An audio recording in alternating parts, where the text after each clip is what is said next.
The Helios Empire was enveloped in a haze, from which merciless undead attacked, destroying everything in their path. People did not know where to hide from the crowd of dead people. They crawled into every corner and found them. And against the powerful warriors of the Empire came the Demon Kings and the Death Knight, who were no less powerful.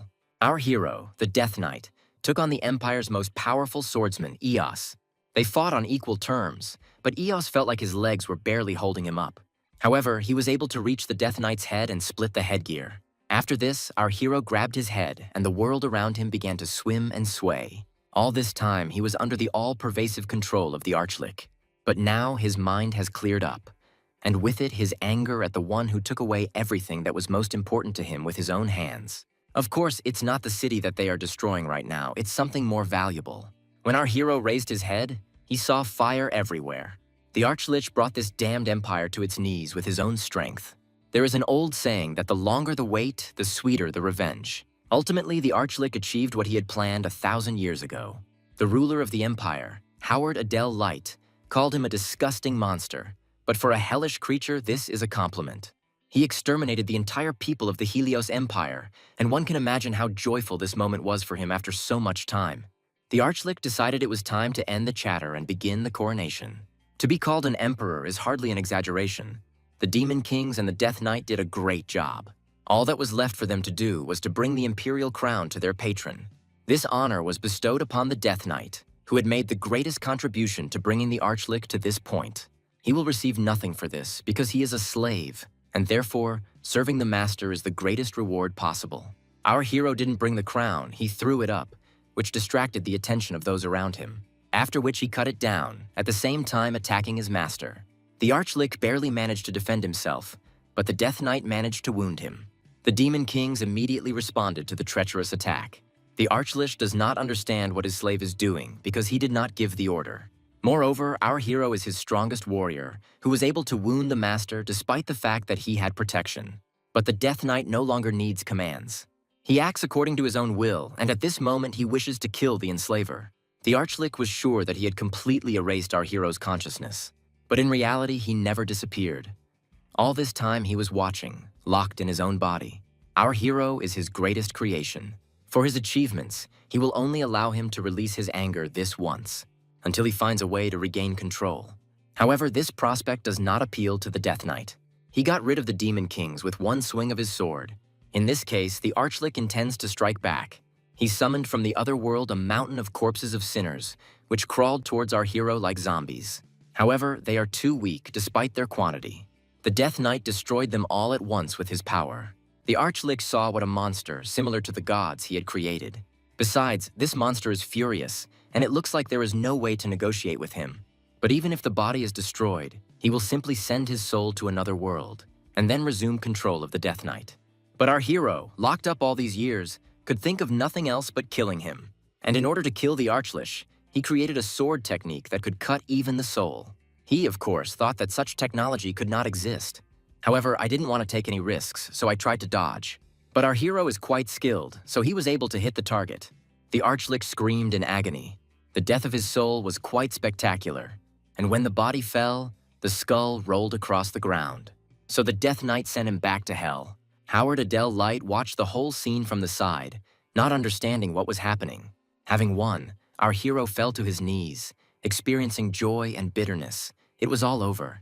There was only one thing left to do: apologize to his loved ones, even if he can only meet them after death. As a Death Knight, he slaughtered his entire family, for which I must definitely ask them for forgiveness. Our hero committed suicide, hoping to meet his family in the afterlife. As soon as life left his body, he heard the voice of his sister, Louise. He thought he had a chance to see her before he went to hell. The sister reminded that our hero, Damien Haxon, will receive something from his father, but she will support him. However, everything around turned out to be quite real. Besides, Louise looks young, and he clearly remembers how he destroyed the mansion that he saw in front of him with his own hands. Maybe Damien isn't dead and this is just a dream, although it's definitely not a dream. It can't be that the years I spent as a Death Knight were just a dream. He is definitely in the real world. And to find out whether the Death Knight existed, our hero decided to test his strength. Damien felt the energy in his body that he had learned to control under the Archlich. And armed with an ordinary stick, he was able to use this energy to destroy the stone. Everything turned out much better than our hero initially expected. This is not a dream. He returned to the past and was given a chance to correct his mistakes and protect his family. Living through this time for the first time, Damien had a special talent for tarnishing the honor of his family. His father was constantly yelling at him. There were always reasons, for example, a commotion in a bar, after which our hero was thrown out of there. Or because he hit the son of the Marquis of Lionbloom, which is why Louise was married to his rude son. This is the second talent, the talent of trampling on the future of one's relatives. The mother cried because Damien had borrowed money using the land belonging to their family as collateral. This is the third talent, the talent of getting rid of their property. As a result, because of these talents, his father could not stand it and kicked him out of the house. He had to do this, although in fact he loves his son very much. The whole family loves him, but our hero brought them a lot of troubles and suffering. Louise wanted Damien to be happy. She was always kind, and even when he left, she gave him money. This made our hero feel ashamed because he had ruined her life. So he couldn't utter a word of farewell. He just grabbed the money and quickly ran away. And on the day he ran away from his family, he understood for the first time what guilt and shame were. But there was nothing I could do to fix it. However, Damien somehow managed to return to the past. He certainly wanted to apologize to his family, but he didn't expect to turn back time. It is possible that this is some kind of divine miracle. His body is weak, so he won't be able to use such powerful techniques as in the body of a Death Knight. That technique with the stick, that technique, increases the effect of the blow many times over. He received it after killing a knight nicknamed the Destroyer of the castle walls. His thoughts were interrupted by a servant who came to call him into the house. A lot of time has passed. Damien no longer remembers the names of many people. He guessed that his name was Victor, and he guessed correctly. Victor came to find out why Damien was still here because Louise told him to come back. The father is furious, but our hero doesn't even remember what he did. What surprised Victor? But there is no choice. I will have to find out for myself. As soon as Damien crossed the threshold, his father attacked him with a sword. Our hero caused a commotion in the bar and was thrown out. Such an act tarnishes the family's reputation. It was at this moment that Damien returned. His father was so angry that he was ready to cripple the scoundrel, but his mother and sister stopped him. Despite this, our hero is happy to see his family again. He missed them so much that he even burst into tears. However, the father was very surprised to hear that his son was not going to make excuses. This is very unlike him. Usually Damien always plays on pity with his excuses, and he knows it, but hearing it directly from his father is painful. Our hero's mistakes have tarnished the honor of Viscount Haxon. They happened solely through his fault. There is no room for excuses here. But despite such serious talk, the father is not going to let this go unpunished. Damien sincerely apologized and promised to make amends. He will correct the mistakes he made, and upon his return, he will receive a fitting punishment. His whole family was surprised, but his father couldn't find the words to respond. He even thought that he had hit him on the head too hard. Our hero went to the trading city, Landwork. Victor took him to the bar where he had earlier had an altercation. The servant is worried, because there are rumors that the syndicate itself supports them. But our hero went anyway, and if Victor is scared, then let him return to the mansion. Damien asked him not to worry, because he was not going to do anything, just apologize sincerely. And indeed, everything will be fine if everything goes smoothly. Our hero doesn't know how he returned to the past, but it looks like God gave him a second chance, and he can't hurt his family again. Our hero intends to correct the mistakes of the past one by one. However, the bouncers are not very happy to see him, as they asked him not to be seen. Damien doesn't remember them well, since many years have passed, but they seem strangely familiar. He said that he wanted to offer a sincere apology to the owner of the establishment. The bouncers laughed. They didn't expect such dignified behavior from an aristocrat so suddenly. Everyone knows that our hero is the eldest son of a lousy family, but it turns out that he is better than they thought. Out of the blue, they started talking about his sister, a rare beauty, and then they started to behave disgustingly, mocking him for suddenly wanting to accept his apology. And in return, they asked me to introduce my sister to them. But our hero couldn't stand it and deftly pulled out a knife. He planned to simply apologize and go home. But it seems he overestimated himself. And for such rudeness and insult to Louise, the punishment cost the bandits much more dearly. Besides, our hero was even more angry at the insult towards his sister. If they so wish, Damien will show them what the eldest son of the Viscounty Haxon is really like. Victor is in a panic.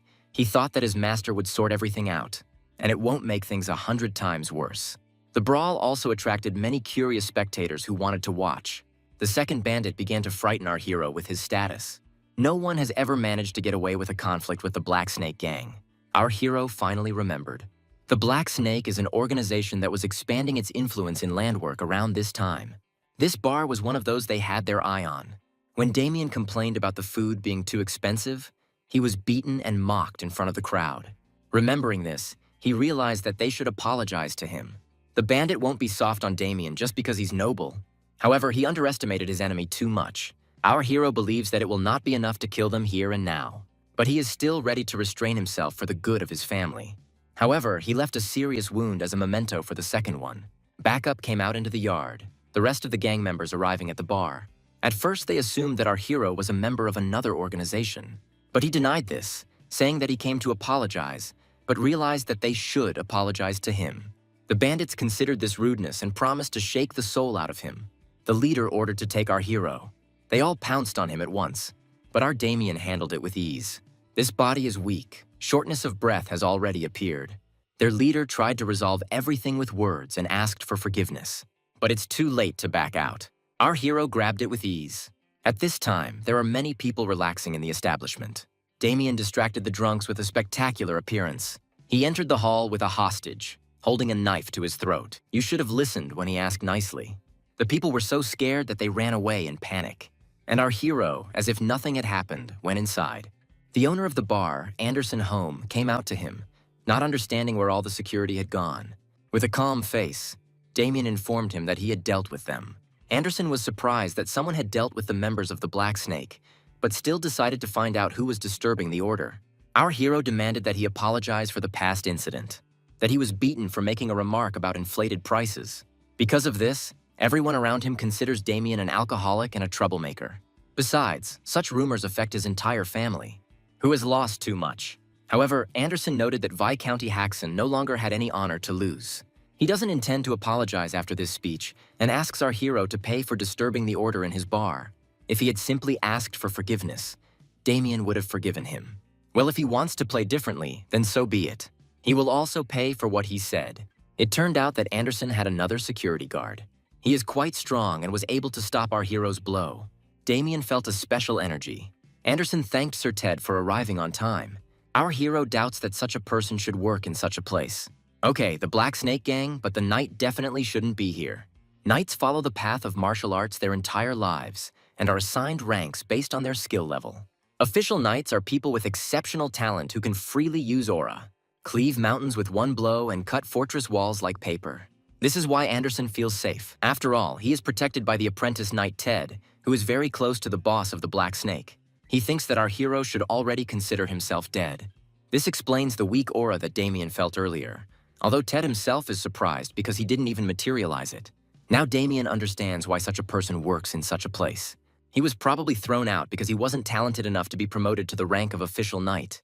Ted was so angry that even the discussion of the price for his murder was postponed until later. First of all, he wants to tear this chatty mouth apart. It seemed to him that he could win with the first blow because our hero's reaction seemed slow. However, at the very last moment, he deftly dodged. For an apprentice knight, Ted was quite skilled. His movements were wide and his strikes were very accurate. Damien is almost at his limit. With a body like this, he can't give it his all. During training, he should focus on strengthening his endurance. In anger, Ted decides to deliver his best blow. Feeling the power of the aura, our hero realized that the blow would be really good. This is some kind of secret technique. You need to respond with the appropriate technique. As a Death Knight, Damien encountered the legendary assassin, the master of the Death Blade, the Phantom Assassin. He was a maniacal person and found joy in killing people. Or, it would now be more correct to say, it will be in the near future. Our hero met him and fought him one-on-one. Although the Phantom Assassin did not want to kill all worthy opponents at once, he wanted to prolong the fun. He can see that most of the human body is made up of water. As soon as such a level is reached, this master can cut a human body even with a wooden sword. The Phantom Assassin believes he has won, and Damien should have left when he let him go. The Death Knight's body is capable of regenerating even when it is split in half. After all, this is not a human body, but an undead one. In addition, the Death Knight possesses the power of the Greedy, which is capable of absorbing other people's techniques. And then he immediately put the acquired knowledge into practice. The Phantom Assassin was pleasantly surprised to meet a stronger opponent, but immediately said goodbye to his life. Damien used the same technique on Ted. It was always like this.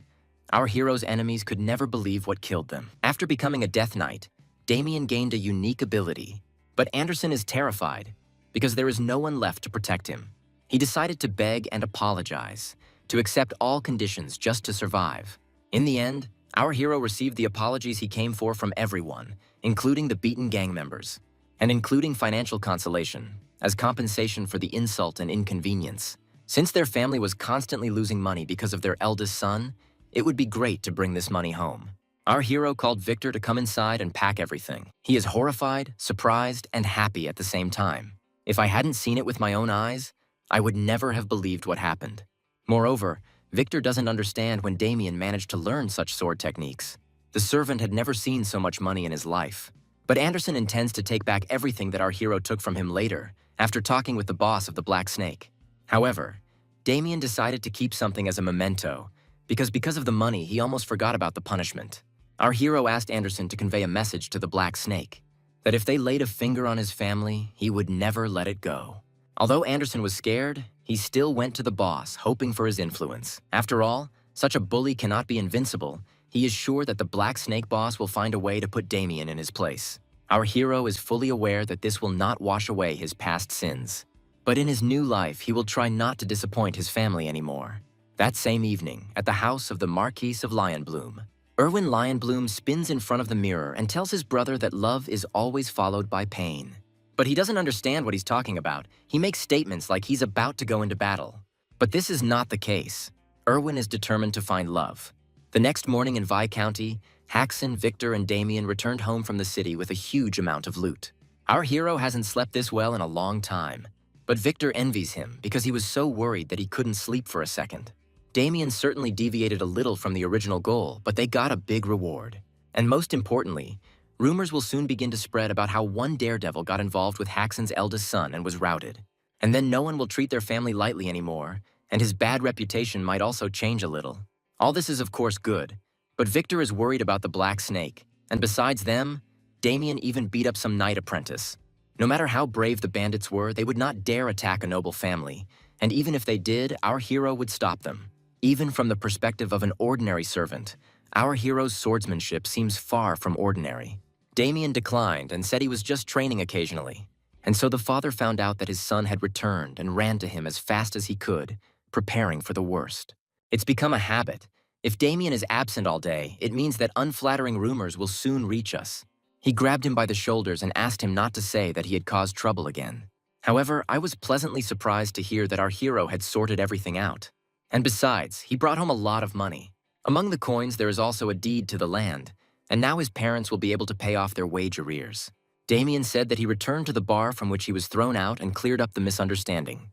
And as an apology, he received a reward from the bar owner, although his father still doesn't fully believe it. Our hero asked Victor to tell his father that all his words were true. And in general, without going into details, that's how it was. But no one heard Victor's hesitant denial. His young master is obviously a pathological liar. After Damien tested his body in a real fight, he decided to start training. The most important thing is jogging to increase his endurance. His body is too slow and weak. He has a lot to do, but in this state, it is impossible. But he was still lucky enough to get something that would help him develop faster. This is a tonic created by the Alchemy Academy to increase stamina and energy. Damien had already heard of a group of alchemists who specialized in creating tonics. Such tonics are sold at the same price as precious stones. After drinking the bottle, our hero felt how powerful this thing was. He must return to the same level he had in his past life. In just a few years, the undead created by the Archlich will come to this world. The very same bastard that our hero hates with all his heart. During this time, Damien wants to gain strength and kill him before something bad happens. Only then will he be able to protect the happiness of his family, and this time he will definitely finish off Dorgo. At night in Landwork, in the shelter of the Black Snake, they dragged the defeated knight apprentice to the boss, who was now useless to them. It's a shame, because he's the best they ever hired. But despite this, the Black Snake's boss, Cedric Walker, did not send him for treatment, but simply ordered him to be thrown out. He believes that there is no point in treating the wounded. After all, they can buy anyone if they pay enough. The knight struggled to his feet as he heard how everything had turned out. Cedric was surprised that he could stand on his feet. He even offered treatment and possible continuation of cooperation.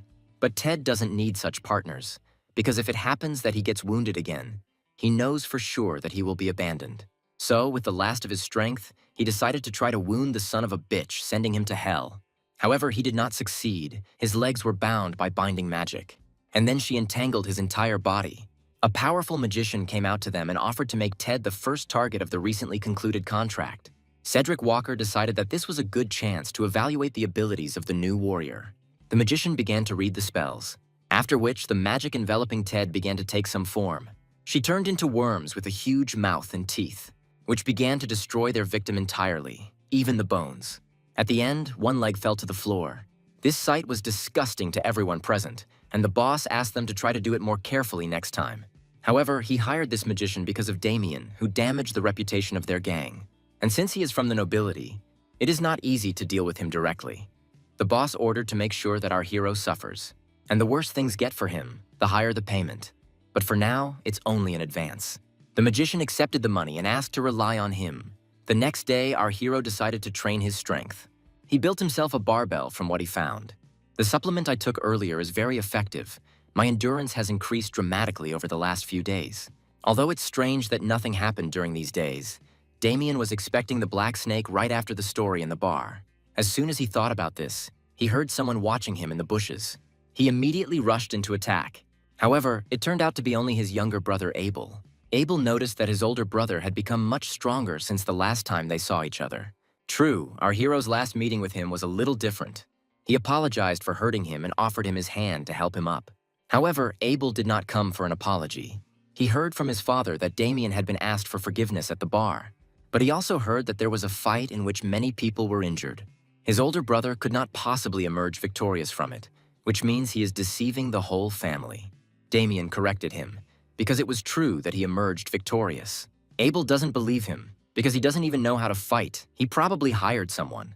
But in any case, he told Damien not to do anything that would reflect badly on their family. After all, they tried very hard to correct his mistakes. Abel was always diligent and wanted only the best for his family. But now he doesn't have to worry because nothing bad will happen anymore. This moment was interrupted by Victor, clearly in a panic and with bad news. The brothers immediately ran to their father's office. They saw the upset and frightened faces of their parents. Erwin Lionbloom came to them and sat and talked about what happened at the banquet. He apologized for coming so suddenly, but he couldn't really do anything when his father found out about everything. Our hero doesn't really remember the order of events, but it looks like he's already done something wrong with Erwin. At the banquet, Erwin insulted him, and Damien, being tipsy, reacted sharply to this. Moreover, he insulted not only him, but also disgraced his sister and denied it in front of everyone. Then he provoked Damien even more by whispering nasty things in his ear so that those around him couldn't hear. At that moment, our hero should not have given in to his provocations. But it already happened. He hit him hard in the face, and Erwin was glad, because this is exactly what he was trying to achieve. It was strange that a man close to becoming a knight would allow himself to be beaten. He always admired Louise, and everything that happened was part of his plan. Erwin came to their house to ask for her hand from Paul Osborne Hoxon. History repeats itself. In his past life, he took advantage of the fact that their family was not rich. If Paul agrees to give up his daughter, the problem that has arisen will remain at the family level. But after receiving a refusal, Erwin became angry, because how could the Haxon family cope with the anger of his family? He offers to make a choice, pay the price for his insult or choose him as Louise's fiancé. Lionbloom, one of the most powerful noble families in the kingdom. But Paul can't let that bastard take his daughter. However, Louise entered the room and gave her consent. She was ready to marry a man she did not love for the sake of the well-being of the family. She was always too kind and sacrificial. Her parents tried to dissuade her and wait until they found another way out. They asked not to sacrifice themselves to correct Damien's mistakes. But it hurts our hero to watch her ruin her life because of him again.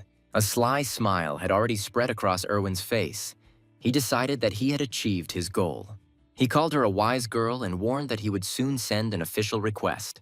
Our hero, experiencing colossal anger, stood between Erwin and Louise. After all, this funny bastard ruined his sister's life and was going to do it again.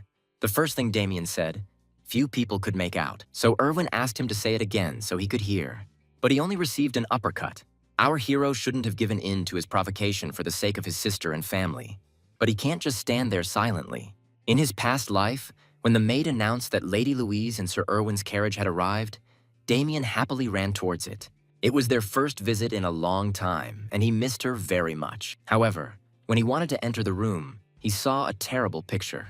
Erwin beat Louise because she whined about the house, and when they arrived, she told them about her future plans. In this bastard's opinion, she has no right to say that she will leave after she sold out her permanent family, and yet he still dared to call her his love.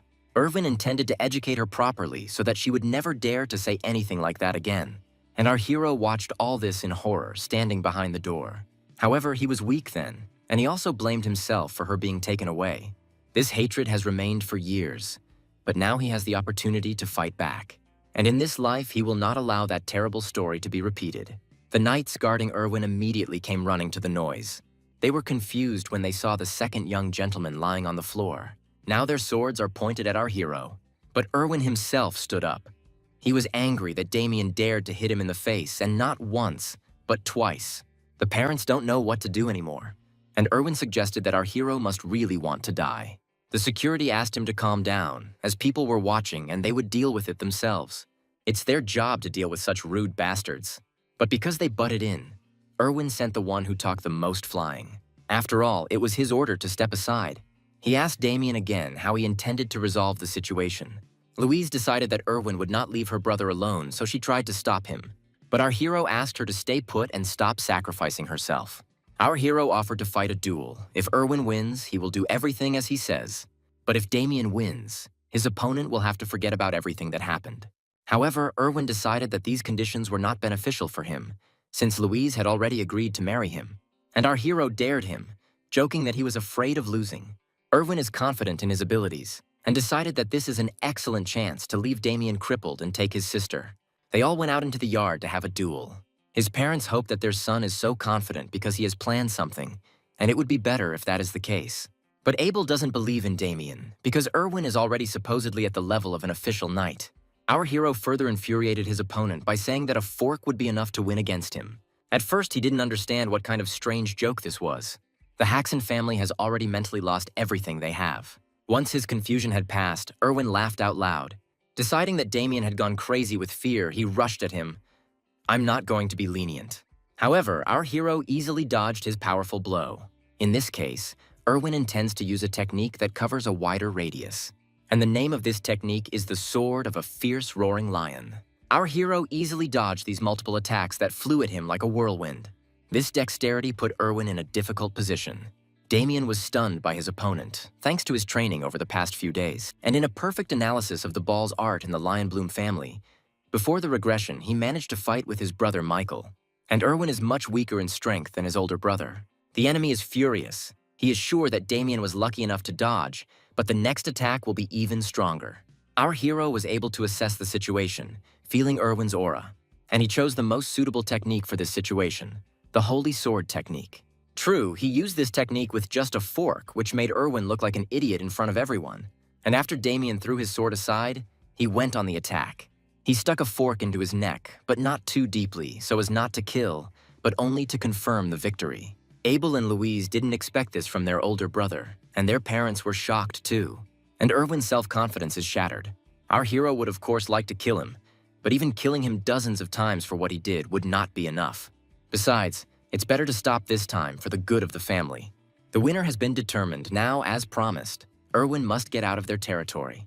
The next morning, the whole family had breakfast at the large dining table. Our hero left first, hurrying to his morning training. After he left, the awkward silence was broken by his mother, who asked if his father was going to talk to him. Abel still can't believe that his older brother, who was as weak as he was, suddenly acquired such strength. But Paul asked everyone to be quiet and not to pressure Damien with questions. He would tell him himself when the time came. In fact, he himself is terribly interested, but something tells him that it's better not to pester his son with questions. Before training, our hero put on 10-kilogram weights. And when he was about to leave, Louise came up to him to talk about what happened yesterday. She hadn't had time to say anything yet, but he immediately apologized for acting recklessly and putting her in a difficult position. He should have apologized in advance and will do everything to ensure that something like this never happens again. But that's not why she came. Louise is very grateful to him that he prevented her from accepting the offer. In fact, she was very scared, even though she said that she would go with Erwin, but her heart told her otherwise. Damien stood up for her. She was sorry, but at the same time she was very happy. That's why she wanted to thank him. Our hero believes that it is not she who should thank him, but the other way around. And the father also asked to give him the sword, the one and only favorite thing of the father. The head of the family is not very good at expressing his feelings, but he loves his eldest son very much. He also asked Louise to tell Damien that he was the Viscount's son and therefore should never use a fork instead of a sword again. That night, when everyone had already gone to bed, black magic approached their house. She crept up unnoticed and entangled the guards, after which she put them to sleep. Then the magician himself showed his face, having easily entered their family's territory. He walked into the part of the house where the bedrooms were located, and his attention was drawn to the beautiful Louise. The magician came at the request of the black snake, but luck unexpectedly smiled on him. However, our hero had been waiting for someone from that gang to appear for a long time, so he didn't miss his appearance even at night. Feeling a strange energy coming from this room, he immediately stood up to see what kind of stranger dared to enter the house. The mage's magic was supposed to put everyone to sleep, so he's surprised it didn't work on Damien. And besides, he didn't even notice the presence of our hero until he got so close. Confused and frightened, the mage tried to attack Damien, but he easily dodged it and demanded that the stranger tell him who he was and what he had done to his sister. The servants heard a noise from the room of young Mrs. Louise. Realizing that the servants had woken up, the magician decided that it would be bad for him if a crowd gathered. That's why he quickly ran away, and our hero didn't have time to do anything. However, this is not a problem for him. He felt this energy, a trace left by dark magic. In the morning, the grooms found a dead horse, which was valuable property. They were scared, because how could they tell the master that a horse that had been completely healthy before had died? Our hero scared them by appearing from behind, and it was not for nothing that he had a bad feeling. He asked them not to panic. Damien only came to check something and was not going to blame anyone. A trace of the energy he lost last night was found in the stable with the dead horse, and there is no doubt that this sinister energy is definitely dark mana. He did not tell his family about what happened so as not to worry them, but he himself intends to track down the dark magician. The trail led him to a cave hidden in the forest thicket, inside which is the lair of a dark magician who thinks that the boss of the Black Snake is too stupid to seriously give him everything he asked for. The magician told him that a list of specific ingredients was needed for the curse, but this was a lie. Now he will be able to conduct his experiments at any time. However, he is upset that he takes on low-grade tasks to earn a little change. But there was no other choice, considering that the church was already on his tail. So he would have to lie low for a while, but then he smelled a strange stench. This is why old people cannot live locked up alone. The dark magician saw in front of him the eldest son of Viscount Haxon, whom he had already met the previous night. He heard Damien recklessly confront the Black Snake and believes he is nothing more than a reckless boy. The magician blabbed that he was hired by the Black Snake. They wanted him to cause as much harm as possible to the entire Haxon family. Damien took pity on him, took on this kind of work, and now he will die. But the magician is confident that if he captures our hero and tortures him, he will make an excellent entertainment animal. This will not happen, and Damien also made a vow to himself that in this life he will not kill anyone unless it is absolutely necessary. There is one exception, however, and that is the dirty dark magicians, like the man across from me.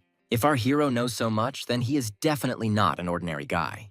But the magician is confident in his spells, which have helped him defeat a strong opponent many times. Our hero didn't say anything else. He simply rushed forward, dodging all attacks. The dark magician was completely unable to follow his quick movements. Damien managed to cut it into 2 pieces, but his body is being reassembled. This is the same ability that our hero saw in the mansion. He's quite strong for someone who takes on such a crappy job. The magician himself laughs, because such blows are not capable of inflicting wounds on him. But in that case, Damien intends to cut him until there is nothing left of him. Our hero began to poke him with his sword endlessly, as if dispersing smoke. The magician appreciated his abilities, and it was not without reason that rumors about him had spread in recent days. But in his opinion, as soon as our hero entered this cave, he signed his own death warrant. He enchanted every corner here to prevent persecution of the church. Damien realizes that things have become very dangerous. The enemy said that our hero would regret crossing Yulan's officer's path, and his whole body will rot to the ground. Our hero was entangled in magic like a cocoon. The magician already felt victory, believing that the arrogant boy had shortened his life. Most likely, this fate suits the conditions of the Black Snake boss, and now that Damien will not interfere, he will meet with Louise. However, he rejoiced too soon. Our hero remained unharmed. This can only mean that he knows a lot about black magic. Damien doesn't show it, but he's just as stunned as his opponent. The power, also known as the authority of God, remained within him. It was received when he was still a Death Knight. The Archlich gifted him with the strongest body and filled him with the most powerful magic. But he was not completely satisfied, as he wanted his knight to be the most powerful sword and evil he possessed. Therefore, he considered it his duty to grant him this power as well. In order to turn it into an absolute weapon, he placed a piece of his soul into our hero, and they merged. However, the result surprised him greatly. After all, at the same time, he also revealed the potential of the Death Knight, who showed incredible power. This is precisely the power that the Archlich desired to master. Finally, he waited for this day. With this power of God, he will be able to conquer the entire continent. Our hero thought that during the regression he lost this power.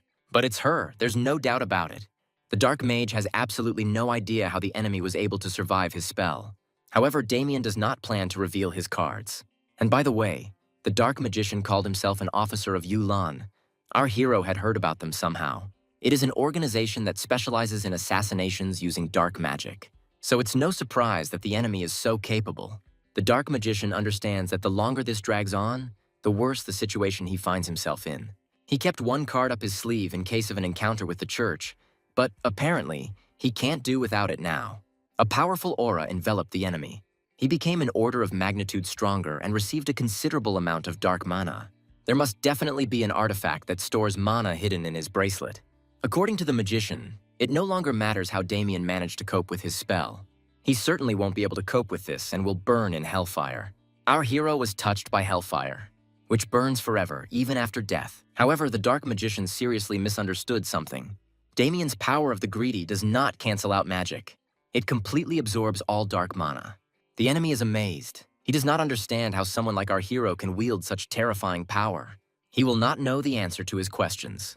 But what really angers our hero is that he must use the power given to him by the one he hates most.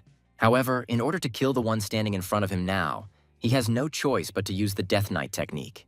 The Dark Mage saw the aura surrounding Damien's sword, a sword technique that only those who have reached the level of a master can use. At this moment, the enemy tried to stop our hero and try to negotiate, but it was too late. Even the ability he had previously used against physical attacks wouldn't save him from this blow. After all, the aura covering the sword is capable of cutting through the soul. The technique is called the soul-tearing cut. Before the Dark Magician died, our hero managed to find out the approximate location of the Black Snake's refuge. Arriving at Landwork, Damien sent Victor on an important mission while he headed to the Black Snake's boss, Cedric. He was absolutely confident in his strength. But when he returned after dinner with the governor of Landwork, he saw his people on the ground. He realized that everything would not go as smoothly as he thought. Damien had done this all by himself. His subordinate said that this was definitely the eldest son of the Haxon family, at least that's the name he gave. Cedric had heard rumors that he was a worthless son of a viscount, but he never thought he was so capable. Then he realized that the Dark Magician had most likely already been killed. He can't cope on his own, he definitely needs help, and he quickly ran for it. Bandits who specialize in items made of magic decided to stop him using their own methods. See if he can block their attack. The orb at the end of the staff contains a reserve of fire mana that can be released by the wielder of the staff. At first, the enemy laughed, thinking that Damien was trying to stop their flames with his sword. But this is a secret movement, the revelation of an endless thunder shadow, which creates a vortex and changes the direction of attacks of this type. Thus, this powerful flame flew back to the bandits. They won't be able to take part in this mess anymore. Now it's time to find out who this so-called Black Snake boss is. But as soon as our hero defeated all the bandits, another enemy appeared. For some reason, a knight attacked him, and a pretty strong one at that. His aura is so dense that it tingles the skin. He wondered who the bastard who had caused the disturbance was and came to investigate. But it turned out to be a young, self-confident guy. If his energy is at this level, then he is most likely an official knight. People are starting to worry about this situation in the very center of the city. Knights and even soldiers responsible for maintaining public order gathered around our hero. Then, no doubt, the city's governor, Sebastian Baker, came to the criminal's defense. In the end, Damien was found guilty, and the governor will ensure that he receives the punishment he deserves. However, our hero decided to ask why he was going to punish him. The governor pretends that Boss Cedric is a respectable businessman, although he knows the truth, and Damien attempted to kill him. In addition, he attacked his company and killed dozens of his innocent workers, although the townspeople themselves understand that this is not true. No matter how ruthless Damien is, Cedric is confident that he will not dare touch a man under the governor's protection. Our hero guessed that the Black Snake's boss might have some connections within the city administration. After this, Damien openly mocked the governor for calling this piece of trash a good businessman. He promised that if he immediately asked for forgiveness, he might generously reduce his sentence. The governor tried to be lenient, considering that he was only a young man, but Damien left him no choice. He ordered Sir Robert to apprehend the criminal. Robert is a knight guarding this city. He suggested that Damien lay down his arms and not resist the arrest. Despite everything that has happened, he does not see a single trace of fear in the eyes of our hero. But Damien is not a fool. He is just confident in himself. Even though he told him so, given his current level, fighting the knight won't be that easy. At the moment, all he has to do is buy time. Robert hit with his fist. Damien tried to fend it off as best he could. However, he still got it. For just a moment, he looked back to see if the person he was waiting for had arrived. But the enemy is very fast. Looking around is equal to death. Finally, the man Damien was waiting for arrived and saved him. This woman effortlessly repelled the knight's attack with her bare hands. The governor and the Black Snake boss are shocked by what happened. Robert, assuming that Damien had a partner, asked her to identify herself. As soon as the woman removed her hood, there was no longer any need to introduce herself. Victor brought a church paladin with him. Made it at the last moment. Cedric tensed up when he learned that the church was involved in the situation, because it will be bad for him if they already know that he made a deal with the dark magician. Our hero waited for Victor for a very long time, but he completed his task. Although he is an ordinary servant, he is able to carry out such orders. A few hours ago, Damien gave him a bag with the dark mage's head, a diary, and several of his grimoires. Victor, with all this, ran to the holy church where Agnes met him. He told her that his master had asked her to quickly hand over the bag with the head and the grimoires to the church. This is some kind of proof that someone is working with a dark magician. She became interested and asked to show her what he brought. The energy is weak, but it is definitely dark magic. And in the corner, Agnes noticed Yulan's sign. She grabbed the bag, hoping to see there the head of the magician the whole church was looking for. Without feeling the slightest bit of disgust, she pulled the tail. Of course, Victor found this sight extremely unpleasant. She finally holds the head of one of the Yulan leaders, Ajito, in her hands, and wishes to meet the master who sent her the head. And finally, having seen him in person, she reported that she had received the evidence sent and the church would deal with it. Our hero has no intention of standing in their way. The church is free to do whatever it sees fit. A church paladin arrived at the scene. Everything is going exactly as our hero planned. Holy Church, they live their lives in service to God. They are infinitely merciful and generous to the common people. But when it comes to heretics and demons, they will not hesitate for a second and will throw their souls into the sacred flame. The vanguard of this church is made up of paladins. And the most important thing is that these paladins are now on Damien's side. Agnes made an announcement to the city's residents and soldiers that the church received a report of a man who had made a contract with a wanted dark mage and was located in their city. And while they are looking for those involved, the church will become the head of the city. The governor immediately began to protest because the city had received permission for self-government, and he, the king's viceroy, was here. However, the eradication of heretics is the will of God. The power of the church stands above the power of the kingdom. In addition, Viceroy Sebastian and his knight are the main suspects. The governor immediately began to deny any connection with the dark magician. In fact, he really didn't know anything. But Cedric hid and supported the dark wizard. The mere protection of such a person is enough to raise suspicions. He continues to deny his guilt. But to his misfortune, Ajito kept a diary that contained all the evidence of their contract. There are records of how Cedric Walker bought things for the dark wizard. Each item is described. They will know whether it is a lie or not as soon as they compare what is written in the diary with the records of the stores. Cedric continues to deny it, but it doesn't matter. They will find out everything during the investigation. In the meantime, the suspects will be sent to prison to await a decision. All this happened in the very center of the city, in front of the people. Never mind the Black Snake boss. The governor and his knight's reputations are already ruined. Sebastian realized that Damien had planned all of this from the start, which is why he stood so bravely until the very end. He is also scared because he doesn't know what these fanatics will do to him, and Cedric decided to egg Robert on, hinting that he was allowing himself to be insulted like that. But even without this, the knight is thinking about his next step. Allowing yourself to be captured is the path to imminent death. So he'd better kill them all and disappear. Watching this picture, our hero understands that Robert is making a huge mistake. After all, to stand against a paladin of such a level is the path to imminent death. Without a second's hesitation, Agnes finished off the heretic. After all, anyone who disobeys the will of God will be punished. The The Black Snake boss fell to his knees, realizing that he had no chance of getting out. Viceroy Sebastian continues to shout about his status. Damien and Victor, speaking loudly, deliberately discuss the Black Snake's boss, who, contrary to rumors, appears to be a non-entity. And Cedric still can't believe that because of such a puppy he ended up in such a situation. The paladin came as a difficult person. Judging by her holy power, there is a high probability that she is a student of the Azure Flame. Brigantine, the most powerful man in the church, one of the 5 great saints. He is famous for executing a large number of heretics. It is difficult for Agnes to fully express her gratitude for the work she did to eliminate Officer Yulan.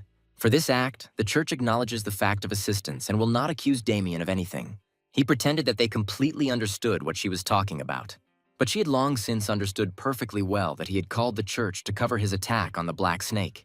It's better not to joke with the church, Damien apologized and said that the dark magician tried to harm his family. Agnes sympathized with him, but she hadn't planned to do anything with him in the first place. And given the circumstances, she cannot hold him accountable. Also, the reward for Agito's head will be paid soon. 1,000 gold pieces are set for it. For this money, you can buy a small castle. But Damien wanted to ask the church for something else. He would like to learn one of the mana cultivation techniques belonging to the church. This seemed strange to her, because our hero is strong enough to defeat an entire gang on his own. But after the battle with the dark magician, he fully realized that he was lucky to win due to another force. But to defeat an even stronger enemy in the future, to reach an even higher level, he definitely needs the mana training techniques used by knights. Techniques more advanced than what he had studied. He has only studied basic techniques and is asking for a reward of this kind to master something more complex. Agnes can already feel the significant mana flowing inside his body. And if he is not lying, then he has an extremely outstanding talent. He also has the determination to get rid of heretics without hesitation. She decided to offer him a much better alternative, to become a paladin of the church. Without thinking at all, our hero immediately refused. Victor noticed that his master had brought such a strong man to the ground with just one word. However, becoming a paladin is the greatest honor bestowed by God, allowing one to punish evil in his name. It's a very difficult position to achieve, but Damien never had an ounce of faith. And more importantly, he has no interest in living in the church like a dog. But this reason cannot be stated. Something else must be invented. Damien said that he is not yet worthy of the love of God himself. For now, he wishes to travel the world, exploring the ways of the Lord as his humble follower. Such holy words revived Agnes's ears. She will fulfill his request to provide mana cultivation technique in exchange for monetary rebirth. But if he suddenly changes his mind about joining the Paladins, she will gladly meet him in the church. Agnes introduced herself as the first student of the Azure Flame. It is a great honor to meet such a woman. Damien asked her to let him do one more thing in this place. The Black Snake boss looked up at our hero as he approached him. He thought that this brat would want to squeeze some information out of him that he needed. But it looks like his last act is to beat up a fat guy. He's so fat it looks like Damien is punching a pillow. But despite this, he kicked him heartily. Agnes and Victor watched this with bewilderment. Now our hero is completely satisfied with the result. Victor asked the gentleman if this story was over, but who knows? Meanwhile, Marcus 8 Lionbloom, the Marquis of the Apple Kingdom, Holland, burst into his youngest son's room. He trembles under the blanket for a long time like a frightened kitten. He told him how one bastard tried to kill him. First he said he pointed a knife, then he changed it to a fork. For Holland, it's a horrific sight, his cheerful child shaking in terror. The Marquis ordered the guards accompanying him to tell in detail what had happened and who had done it. They immediately blurted out that it was Damien from the Viscountcy of Haxon. Since he doesn't believe in the presence of such a force in their family, he decided that our hero had used some kind of cunning trick. He ordered people to be sent to their mansion and dragged Damien Haxon to him like a dog. Our hero's parents were surprised by unexpected guests. A paladin from the Holy Church came to them. The father was angry that his son had created problems behind his back and had even brought fanatics into their house. Our hero allowed them to stay for a while the investigation was underway in the dark magician's lair. Paul tried to send them away, saying that there was no room in their small house. But upon seeing the gift, he immediately changed his mind. Agnes thanked Damien again for allowing their group to operate here. But in fact, when she asked for another request, Damien himself did not expect that they would come to his house. This investigation is very important to them, but she wants to ask for something else. The request was to possess Damien.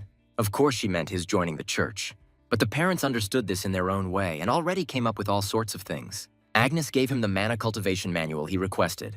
selected specifically for our hero. There are 2 books. One manual contains sword techniques. It would be wrong to give a cultivation manual without the corresponding sword techniques. Damien doesn't really need sword techniques, but it wouldn't hurt to have them. He never encountered those manuals in his past life. Agnes noted that it was very difficult to obtain them, since there were many dissenters from the church. She started telling him a story about how hard it had been for her, pressuring him to know how much she had done for him. And then she asked to reconsider the question of becoming a paladin. But our hero removed his hand and apologized. She understands, but again reminded him that if he changes his decision, then he should not doubt and come to her. As our hero thought, she is a 100% fanatic. Her obsession is something else. A little later, church ministers went to investigate the cave. The first thing they decided to do was rummage through the dark magician's things. One of them started talking about how suspicious everything was. Ajito is a high-ranking member of Yulan who has escaped persecution from the church numerous times. Sure, he's part of a cursed school, which means he's weaker in direct combat, but such a powerful mage died at the hands of a local nobleman. The second one also asked a similar question, but what they could do, Lady Agnes did not say a word about it. Therefore, I asked my partner not to worry. Now I need to focus on the investigation. Lady Agnes came up from behind and said that they could trust Damien Haxon completely. She understands the source of their doubts, but he did not lie, although they still cannot understand how he managed to kill Ajitha. She reminded them that they had already heard him do it. Our hero told them that he simply dodged and cut off his head, but his subordinates don't believe that he seriously just dodged and accidentally killed the magician. The day Victor brought the severed head, even she doubted Damien's abilities, so she kept her distance, observing from afar instead of directly interrogating. He single-handedly fought against dozens of mercenaries without receiving a single scratch and completely overpowered them.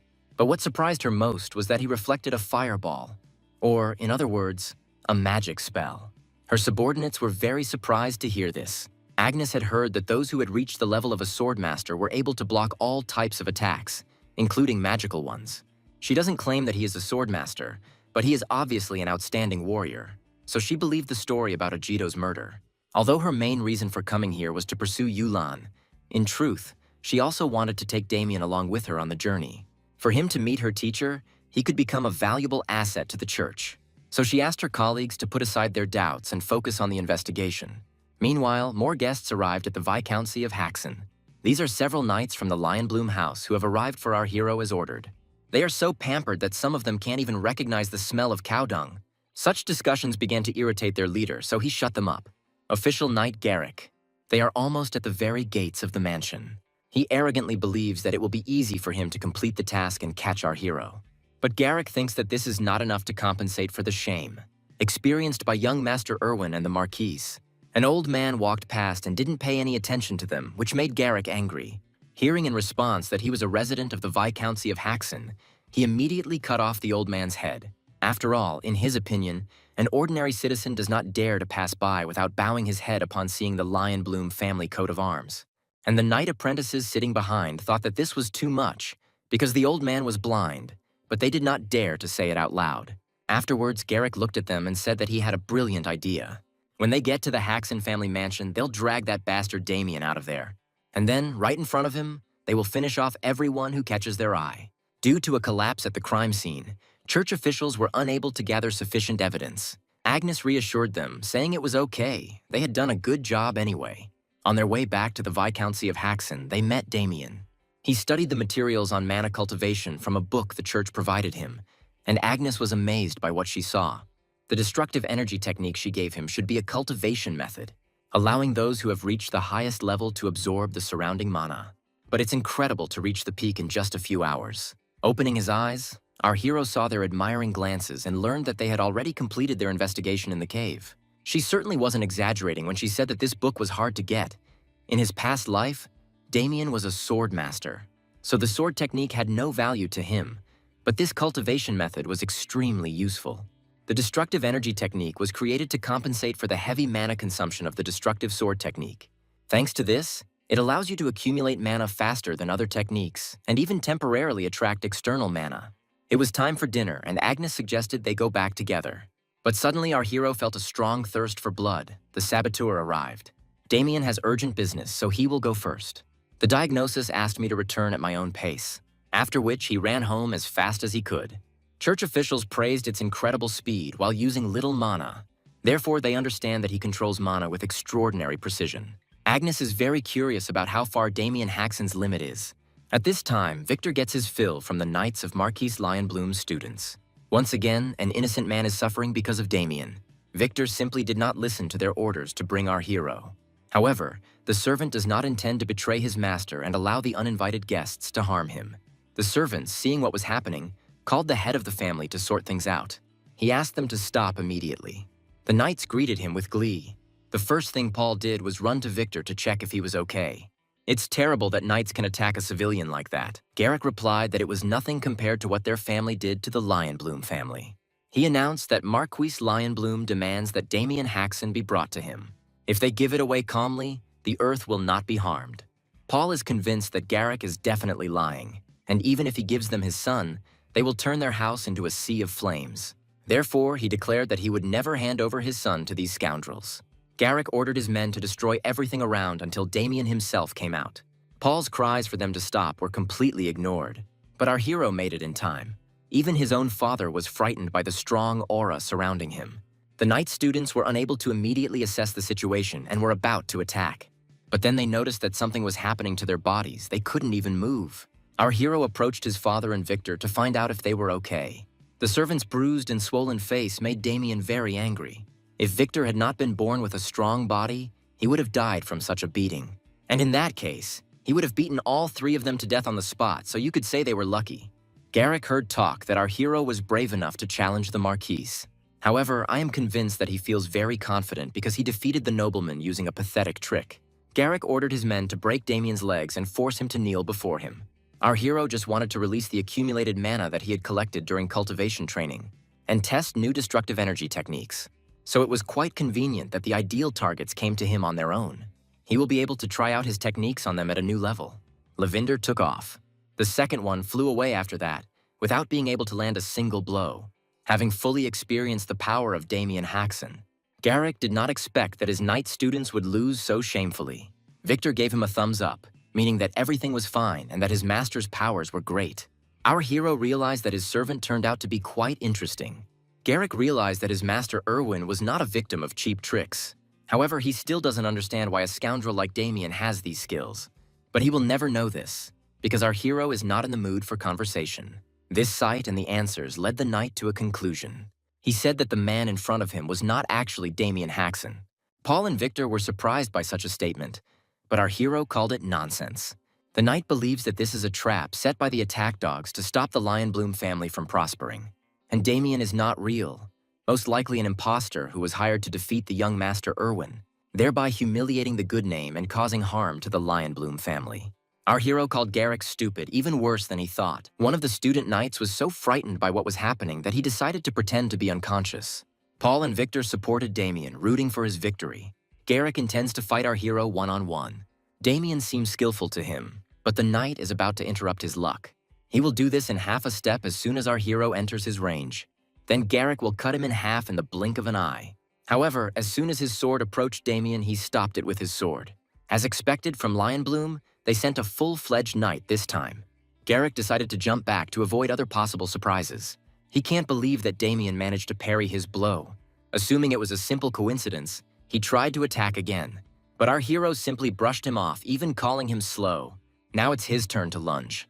The official knight barely managed to defend himself. He was completely unable to see the enemy's attack. But our hero didn't lose his composure and immediately knocked him down with a kick. Garrick's problem must be that he greatly underestimated his opponent. Instead of giving it his all, he was constantly shocked by Damien's every move. Our hero dedicated this blow to Victor. Garrick can barely stand on his feet. He continues to attribute all of Damien's hits to luck. Garrick used the ultimate technique, the mighty sword of lion speed. Our hero was not at all afraid and did not retreat. The technology is loud, of course, but that's all. Damien keeps his oath not to kill anyone in this life, but he seriously maims. Now Knight Garrick will definitely not be able to continue the battle. After all, he no longer has a hand for this. Victor is glad that his master won, but his father's emotions are mixed. After all, Damien is quite terrifying in battle. Using fire magic, Garrick managed to stop the bleeding. But when he saw the blade in front of his face, he panicked, and he began to beg for mercy, even though he didn't know who was standing in front of him. Our hero again said that he was Damien Haxon, and he should have begged for mercy earlier. He dared to mess with his family and made the ugly servant even uglier. Garrick started whining, said that he was sorry for what happened, and asked to accept his apology. However, it seems he still doesn't understand who he should apologize to. Victor and Paul came closer. They feel a wild desire to finish off this bastard. By the way, they didn't restrain their desires. Although Victor is not completely satisfied, he would like to continue. However, Damien decided that it was enough, because if they overdid it, they could die. Although he almost agreed to cut off another limb, his father intervened. Garrick again continued to apologize and beg for forgiveness, now in front of Paul. However, one apology cannot make up for everything, because if his eldest son had not been strong enough, they would have already destroyed the entire territory, and he himself would have been dragged off to the home of the Marquis family, where he would probably have been subjected to terrible torture. Garrick was already banging his head on the ground, begging for forgiveness, and the floor felt satisfaction from such a sight. After all, victory over the knights who attacked their territory makes their family a little stronger and prouder. Damien didn't plan to kill them, because then their relationship with the Lionbloom family would completely fall apart. If he were alone, he would fight them without hesitation. But for the sake of his family, he must restrain himself. However, if you just let them go, they will definitely come for revenge soon. Agnes finally reached the mansion. She hurried, worried that something terrible would happen. Our hero realized that in this situation too, she could be useful. He told her the whole story, after which, I didn't even have to ask her. She offered to help herself. Thanks to the Haxon family, one of Yulan's officers was successfully killed. In this regard, the church can enter into an alliance with them. And in this case, their family will be able to avoid the resulting crisis. Damien bribed Agnes to do it for him. Initially, when he told her the backstory, this is exactly what he was counting on: the protection of the church. He told the knights to report this to Marquis Lionbloom. Tell them that the Haxon family is now under the protection of the church. If they try to attack their family and servants again, he will feel the wrath of the church and their paladins. The frightened knights ran away as quickly as possible with their tails between their legs. Now their family can finally breathe a sigh of relief. But Paul isn't so sure about it. He believes that they need to figure out how to proceed. A family meeting needs to be held, the main theme of which will be the feud with the Lionbloom family. Abel doesn't really understand why this is necessary, because now their family is under the protection of the church. However, the fact is that they cannot hope for full-fledged intervention from the church.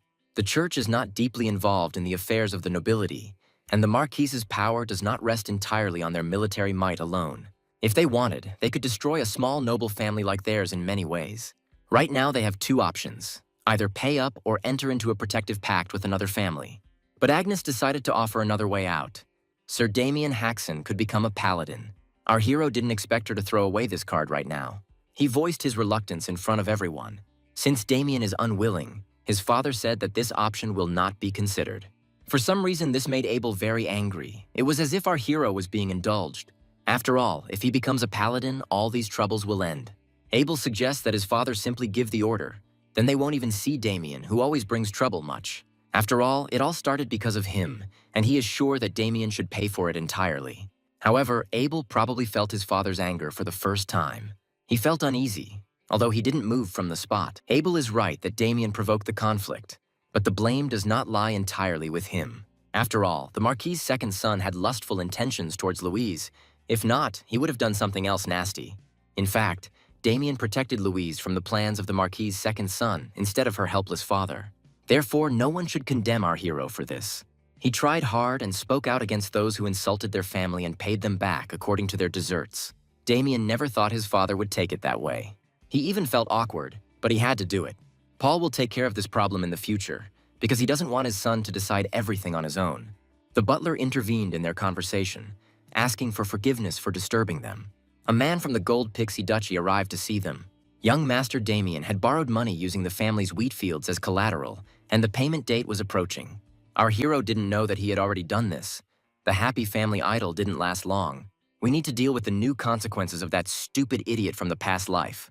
Damien hardly remembers this man, the manager of the Western branch, Olin Demish. He came because the time had come to pay off the debt they had agreed upon. Damien didn't plan to take any large sum, but he skillfully manipulated him and persuaded him to go further. He had already cursed his past self, and why bother handing over the documents for his family's land at all? But upon learning the amount, plus interest, our hero was, to put it mildly, surprised. It was so long ago that he doesn't even remember why he took that money. but it's clear that his family definitely doesn't have that kind of money now. At this rate, his entire family will be thrown out onto the street. If he doesn't pay today, the land will be transferred to their banking organization. Olin can't do anything. Duke Goldpixie ordered them to collect all the debts, regardless of who owed them, the nobility or the common people. He asked to bring the money, but Damien said that he was unable to prepare for the payment, after which Olin's face changed and he brazenly sat down on the sofa. He said that Damien should not have taken out the debt in the first place since he was so irresponsible. Well, in that case, Olin Demish is going to collect the debt using his own methods. He knew all along that our hero wouldn't be able to pay. He likes money, but most of all, he enjoys moments like these.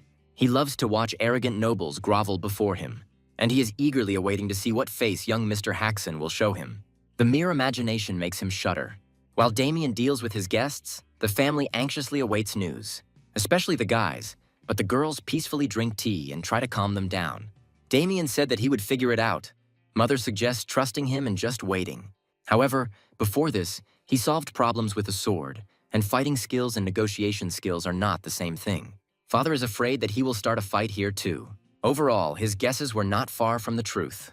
Olin expected that our hero would beg him, or at least simply leave defeated and humiliated. However, he did not tolerate the impudent behavior of his guard and knocked him out with one blow. The second one immediately pounced on our hero, drawing his sword. But Damien grabbed him by the neck with lightning speed, using the snakebite technique.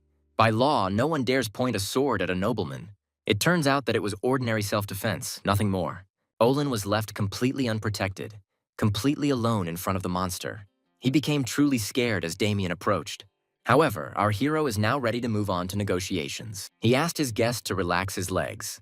Right now, unfortunately, he cannot pay him the amount he demands, but he suggested paying the debt in another way, which would certainly interest their master. It seemed like Olin didn't really have much of a choice. Of course, he agreed. The next day, Abel bitterly told his father that he was heartbroken, because justice lost to cruelty. However, he asked him to stop and just cheer up his older brother before leaving. Although Paul agreed reluctantly, he's still worried about whether Damien's plan will work, and Lady Agnes is upset that their paths are already diverging. Our hero thanked her for everything she did for him. Their investigation is coming to an end, so tomorrow they will also leave the mansion. And at parting, like a true believer, she blessed his path. And again, she wanted to remind her that if Damien changes his mind, he can come to her. But he refused without letting her finish. After that, he immediately went to the carriage. Victor would accompany him on the way. The servant has already loaded the luggage. Olin's carriage is very spacious and comfortable. In addition, he will do everything to ensure that nothing causes them inconvenience during the trip. Damien liked the mood. He was so energetic when he suggested we have lobster for lunch. Victor closed the carriage doors, as the time had already come. And then he told the coachman to get going. The carriage headed to the Goldpixie family's house, to meet with Duke Adam Goldpixie, owner of credit institutions. Even the gates of this house look majestic. Without a doubt, the home of one of the richest families in the entire kingdom. Their mansion can easily compare to a royal one. If the meeting goes well, Damien will not forget about Olin's help. However, he is angry with him, because our hero forced him to work more like a dog than a servant. He really hopes that Damien's plan will work and he will die. Our hero said goodbye to Victor and went to the meeting. The Duke of the Apple Kingdom, Adam Goldpixie, has already heard about the notorious troublemaker from the Haxon family. Damien laughed it off, but he was fed up with everyone laughing at him. He had borrowed money from Adam Goldpixie's family creditors and the payment date was approaching. But now he doesn't have that kind of money, so he would like to ask if he can pay in another way. To pay off the debt, he will defeat the Lionbloom family. The Duke was surprised, but it seemed that their new friend had already heard the news. This news is known to everyone in the kingdom. Recently, a gold mine was discovered on the border of the Lionbloom and Goldpixie lands, two families who have never gotten along with each other. They agreed on a duel between low-class knights to gain a monopoly on a gold mine. Of course, our hero already knows the outcome of this fight, namely, a crushing victory for the Lionbloom family. Thanks to the acquired gold, they rapidly expanded their forces. On the other hand, the Goldpixies lost their influence. Ultimately, if Damien helps the Duke win, he will pay off his debt and keep the Lionbloom family in line. Adam was interested in this, because he had heard that Damien had defeated the Marquise's second son, and he destroyed a huge organization in Lentwork, and this is not just rumors. Therefore, the offer was very tempting. The Duke was just looking for a knight who would take part in the duel. Damien would be the perfect candidate, as who else could possibly take on the Lionbloom family's eldest son? Although, of course, this still needs to be proven, because everyone recognizes him as a genius. Just as Damien was trying to convince the Duke that he could handle it, the knight Ernst Howitz intervened. He believes that one cannot trust only words, because rumors tend to be exaggerated. He is also confident that Miss Chelsea will bring the ideal candidate. Miss Chelsea has been away for a month, searching for the perfect knight to battle Michael Lionbloom. She always passed the Duke's tests perfectly, so Ernst is confident that she will not fail this time either. They all provide valid arguments. Damien isn't very happy about this, because these bastards are ruining all his fun. It is clear what the Duke's people think. Now we need to decide what to do. Our hero noticed that they were all deeply mistaken, and if they wanted to win this duel, they had to choose him. And whoever comes back with Miss Chelsea won't be as good as Damien. And if Ernst needs proof, our hero will try to block his absolute blow. If he succeeds, he will prove his worth. Ernst was offended by this because Damien is of low class and dares to underestimate him. With his master's permission, he agrees to teach this boy a lesson. Of course, he doesn't mind at all because it's getting interesting. They went out into the courtyard to the area where the knights train. Victor is in shock. All negotiations with his master end in fights, and the enemy seems strong, so the servant is a little worried. Duke Adam Goldpixie gave the order to Sir Howitz to begin. Ernst told Damien that he would forgive him if he got on his knees and started begging for mercy. But our hero shows with all his appearance that he is not afraid at all, and is a little bored standing around waiting. If so, now the Duke's knight will show him his ultimate blow. Feeling the power, Damien realized that he had angered him too much. He wants to punch a hole in his sickening face. Our hero expected nothing less from a middle-class knight. However, if you just understand where he is aiming, it won't be difficult. Damien's sword shattered from the blow. However, all this is just a planned trick. The Count was surprised, and Victor was terribly frightened. But Damien managed to withstand the blow and stay on his feet. Ernst is perplexed. He does not understand how he managed to withstand his sudden attack, as did the Count. But his knight Jael Rymich noticed something. The candidate's position definitely belongs to Damien. Victor jumped up to hug him with joy, forgetting about the wound on his chest. And Adam Goldpixie came up to congratulate him, because he actually withstood Howitz's blow. The Duke was initially full of doubts, but he turned out to be truly capable. Damien Haxon has proven his talent fantastically, as promised, and is now a candidate. Ernst Howitz tried to say something else, but the Count shut him up, asking him not to spoil his good mood. Ernst was completely confident that his attack would be successful, and Damien noticed that the Duke was treating this knight poorly. It's not that he wasn't talented, he just fought the wrong man, because our hero's level has already exceeded average. And since only low-class knights could participate in a duel, he had to pretend. In a brief moment, use mana to block a blow and perform an act that will deceive anyone. Although the Duke looks as if he himself is pretending not to notice. He suggested that Damien had internal wounds and said that he couldn't just watch. He used his ring, a magical interdimensional tool, and he took a box from the portal to give our hero balance pills. He paid the Alchemy Academy a large sum for them. They also enhance physical abilities, like the previous supplement. Knights typically take these pills during training, but they are also effective for internal wounds. Our hero is very happy with such a gift, and the Duke is looking forward to his work. The next day, he could feel the effect of the pills. They were definitely effective. In just one night, his internal wounds were almost completely healed. But the duchy is full of good training weapons, and Damien didn't have time to look around yesterday. With him, our hero could train and move forward. Suddenly, a short guy greeted him. Low-class knight Pavel Bermud and his brothers. They are also going to take part in the duel. They were training outside yesterday, so they didn't get to meet Damien. If they were here, they would be the ones to teach him a lesson instead of Sir Howitz. The duel with the Lionbloom family is a major event, with the fate of the duchy at stake, so they hope Damien won't drag them down. These guys don't trust him, so they asked him to leave and not interfere with their training. Our hero was curious about how talented the low-class knights of the duchy were, and now he understands. During the training, Pavel showed the starting position, the motionless Akalanata, and his brother showed a secret move, the Rising Phoenix. Today is their 981st battle. During all this time, Pavel has never lost. His brother deftly dodged the attack, but then he rushed back at him. He expected nothing less from Pavel. He anticipated the attack and blocked it with his forehead. And then he accepted defeat and even expressed gratitude for the new knowledge. The second one also wants to fight, but Pavel preferred to rest a little. They believe that if he continues to train like this, he will show good results and will definitely be able to defeat the Lionbloom family. They live by the motto, one for all and all for one. Our hero saw all this from the outside. His mood fell. Seeing the Duke's low-ranking knights, he realized that they would be finished in a duel. He shared his thoughts with Victor that they would most likely lose. After all, with such idiots, you can't be sure of victory. Meanwhile, the Count discusses our hero with his most valuable knight, Jael. He thinks that it is rare to encounter such a high-class knight, although the old man is not at all bothered by this. Last night, Adam invited Damien to train with him, but he preferred to do it alone. The Count didn't think that our hero would refuse. He was becoming an increasingly interesting person to him. He is interested in what Knight Jael thinks of Damien. He considers him an exceptional young man. He used his mana in a split second and blocked Howitz's attack. Not everyone can do that. However, since only 3 people participate in the duel, the victory is counted to the side that wins 2 rounds. It won't matter if Damien is the only one who performs well. The other knights also need to succeed, and their training is overseen by a middle-class knight, Sir Vincenzo.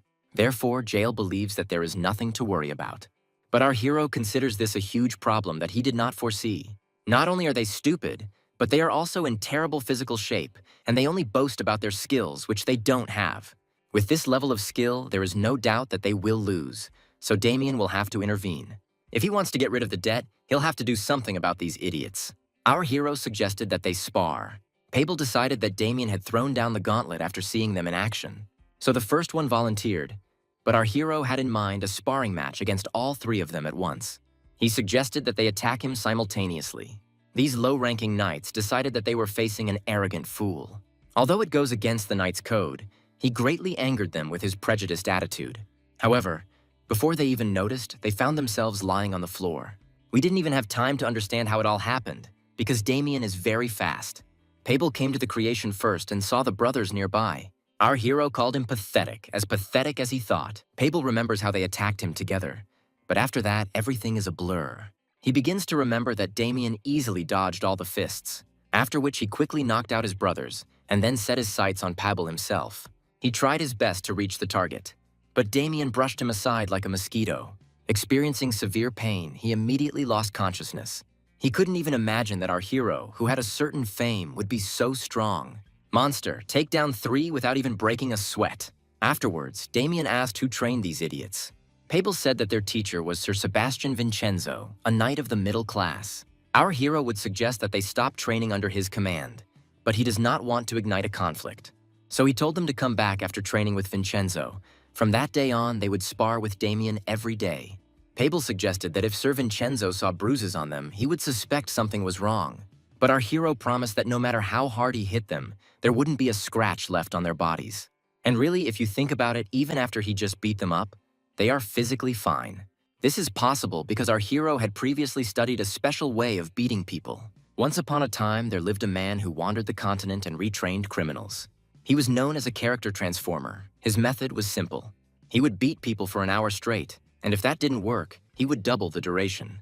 According to legend, the longest time he beat a person was 512 hours. During this process, the character transformer began to feel pity for his bloodied victims.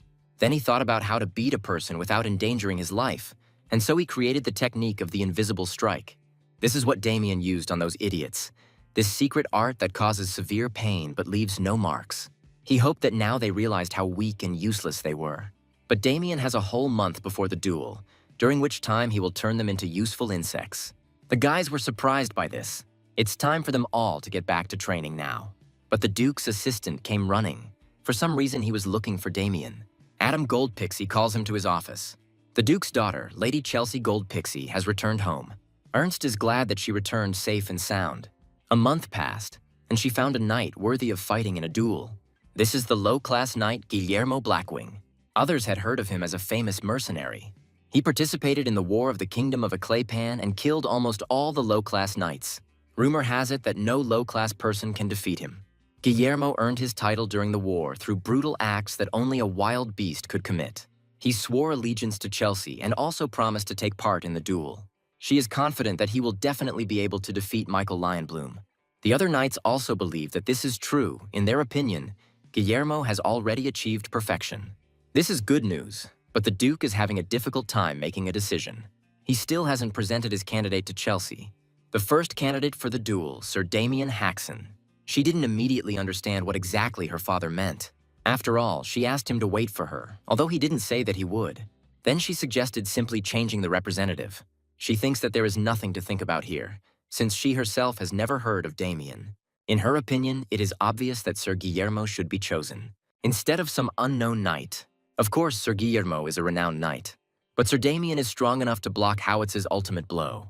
Chelsea believes her father simply doesn't want to acknowledge her skills, and this is the perfect opportunity to turn a blind eye to them again.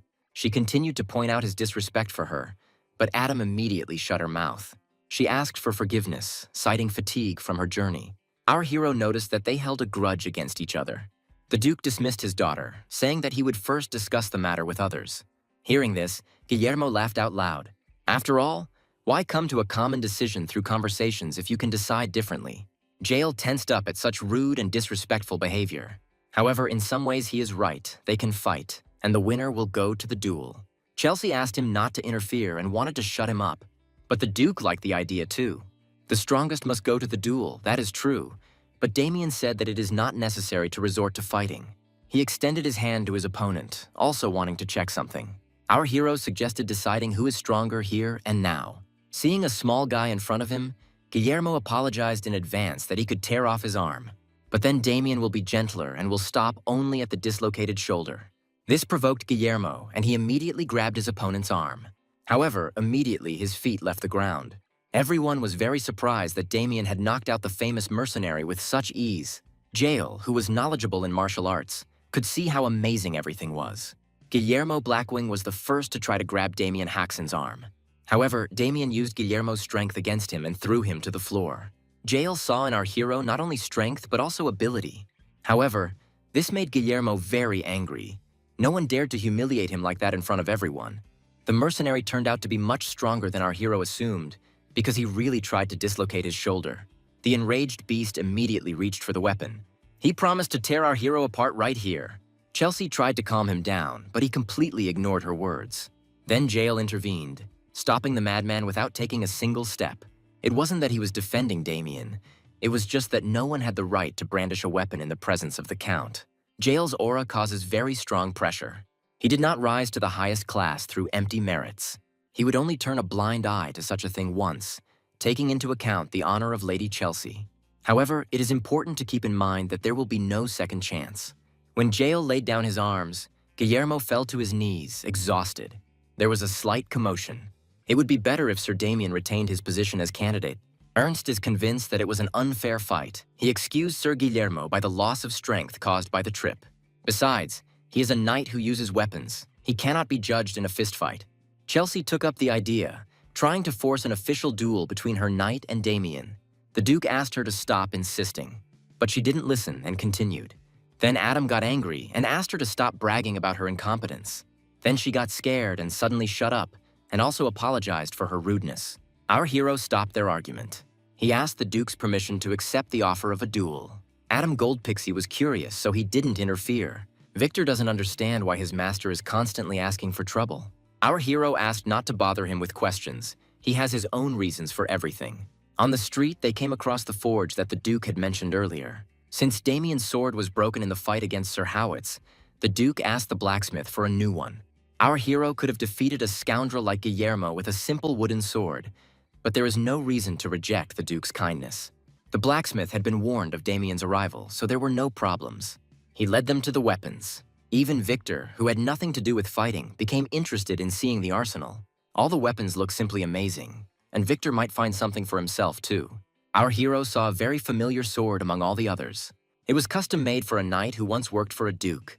Due to an urgent matter, he had to leave his service in a hurry before the work was completed, so the sword remained lying there. That knight gave up a single ringing steel to create the ball. The shape of this sword is similar to any weapon of the master called the musical swordsman. The blacksmith was surprised that Damien chose him, despite the fact that he knew what the single ringing steel was.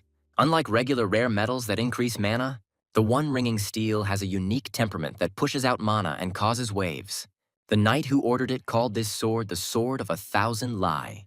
Li is a unit of distance measurement, equivalent in modern times to 500 meters. Then a girl dressed as a maid approached them. Make sure Damien finds a weapon to his liking. Her name is Rebecca and she serves Lady Chelsea. Her lady has requested a meeting with Damien if he would be willing to give her some of his time. Our hero is not sure that he has anything to discuss with her, but the maid continued to persuade and try to appease him. Although Rebecca speaks without touching the essence, Damien would like to make sure of something, so he decided to agree. He asked the maid to take him to her mistress. They came to a restaurant run by Lady Chelsea herself. Reservations are required here, and only those in the know can visit. Today, the entire restaurant is empty so that Damien can visit it. She walked him to the door and stopped, saying that Chelsea was waiting for him inside. He looked inside, wondering what she would offer him. But then I felt a familiar aroma. The girl poured wine, saying that our hero arrived a little late, after which she asked him to sit down quickly and be more patient. Why don't they just talk while they wait for their food? Damien didn't agree because he doesn't like to waste time. If so, then she has no choice. Chelsea has only one request. She wants our hero to step back from his position as a representative. Considering that if Guillermo takes up his axe, then someone like Damien is nothing in comparison. She said that she was asking for this because she wanted to preserve his strength while preparing for the duel with the Marquis' family. After all, it would be very unpleasant if our hero gets injured due to a senseless fight. If Damien agrees, Lady Chelsea will fulfill all his wishes, but she doesn't know what he wants. It seems to her that the village aristocrats obviously want money, fame, and such things. Judges others thoughtlessly, quite arrogant. The Duke will be able to give more, but she believes it will be better to attract the goodwill of the future Duchess in advance. Looking at the hourglass, she brings her speech to an end. As soon as the last grain of sand fell, Lady Chelsea ordered Damien to go to her father and resign his position. Our hero smiled maliciously and refused. Lady Chelsea did not expect this at all because everything was not supposed to go this way. She was surprised that Damien was not affected by the enchanting aroma. An enchanting scent, it is a type of dark magic, inspiring false affection to manipulate people. Having retained the knowledge of dark magic from his past life, Damien sensed it the moment he entered the room. Usually, this concentration is enough to turn any person into a slave within an hour. But the power of greedy Damien completely absorbed her, although he decided to play along and find out what went wrong. Lady Chelsea immediately began to make excuses and look for words to get out of it. Not needing her help, Damien turned around and left, saying that she could not fulfill his wishes. She wonders what kind of impossible wish it is. And our hero replied that this was happiness for his family. He asked to tell Guillermo to prepare well for the duel. Family must be very important to our hero. So Lady Chelsea had another idea. If Damien doesn't refuse, she will send people to them, which will completely destroy the Viscountcy of Haxon. Our hero became furious at these words, and Lady Chelsea never thought that a village nobleman would dare raise his hand against her. The knights immediately came running to the noise, and when they opened the door, they saw this. They immediately rushed to the defense of the future Duchess, but Damien let her go and turned his attention to them. He only slightly cut the knights' necks, not killing them, but showing his superiority. At parting, he said that the cut was not deep, but let them apply a potion to it so as not to die. He has an overwhelming urge to slit Lady Chelsea's throat right now, but he restrains himself. This would be too merciful a punishment for her. However, he will not forget what happened this evening, and very soon she will face terrible consequences. The girl remained sitting in horror at what had happened. Her knights bleed to death while sitting on their knees. Rebecca hurried into the room. She ran up to Lady Chelsea to see if she was okay. This bastard dared to humiliate her. She swore that she would kill Damien. She quickly called Mustang Fury into the room. The man arrived as soon as she called him. Lady Chelsea demanded an explanation for Damien's failure to be affected by the enchanting scent. This left her in a terrible situation. Sir Guillermo went to the tavern because he needed to let off steam after what happened during the day. The duel is tomorrow, and this psycho is drinking. But despite this, Mustang is confident that he can win because Guillermo is Yulan's masterpiece. Their organization collaborates with Chelsea to help them gain power over the duchy. And if Mustang doesn't keep his word, she will finish him off first. They discussed all this right by the window. We just didn't expect that there could be extra ears on such a floor. After this, our hero and Victor returned to the forge. Damien never thought that he would meet Yulan here again. These fucking dark magicians. As expected, Chelsea Gold Pixie is connected to them. This means that the energy that he felt from Guillermo is also dark magic. Instead of looking for the Duke and explaining the situation to him, it would probably be better to show him everything. And now the time has come for the duel to begin between Guillermo and Damien. Pabel and his brothers stand wondering who will win. Considering their reputation, there is no doubt that they would name Guillermo. Then they will be free from this demonic Damien. They still hold a grudge for the beatings under the guise of training, being confident that our hero enjoyed the process. Pabel supported the brothers' desire for Damien to lose, but in reality, he really wants him to win. And Ernst is watching closely. Being on Chelsea's side, he also wants our hero to lose. Guillermo is quite confident in himself. He is surprised that Damien did not run away before the fight, which impresses him. But our hero completely ignores the enemy's chatter and behaves calmly.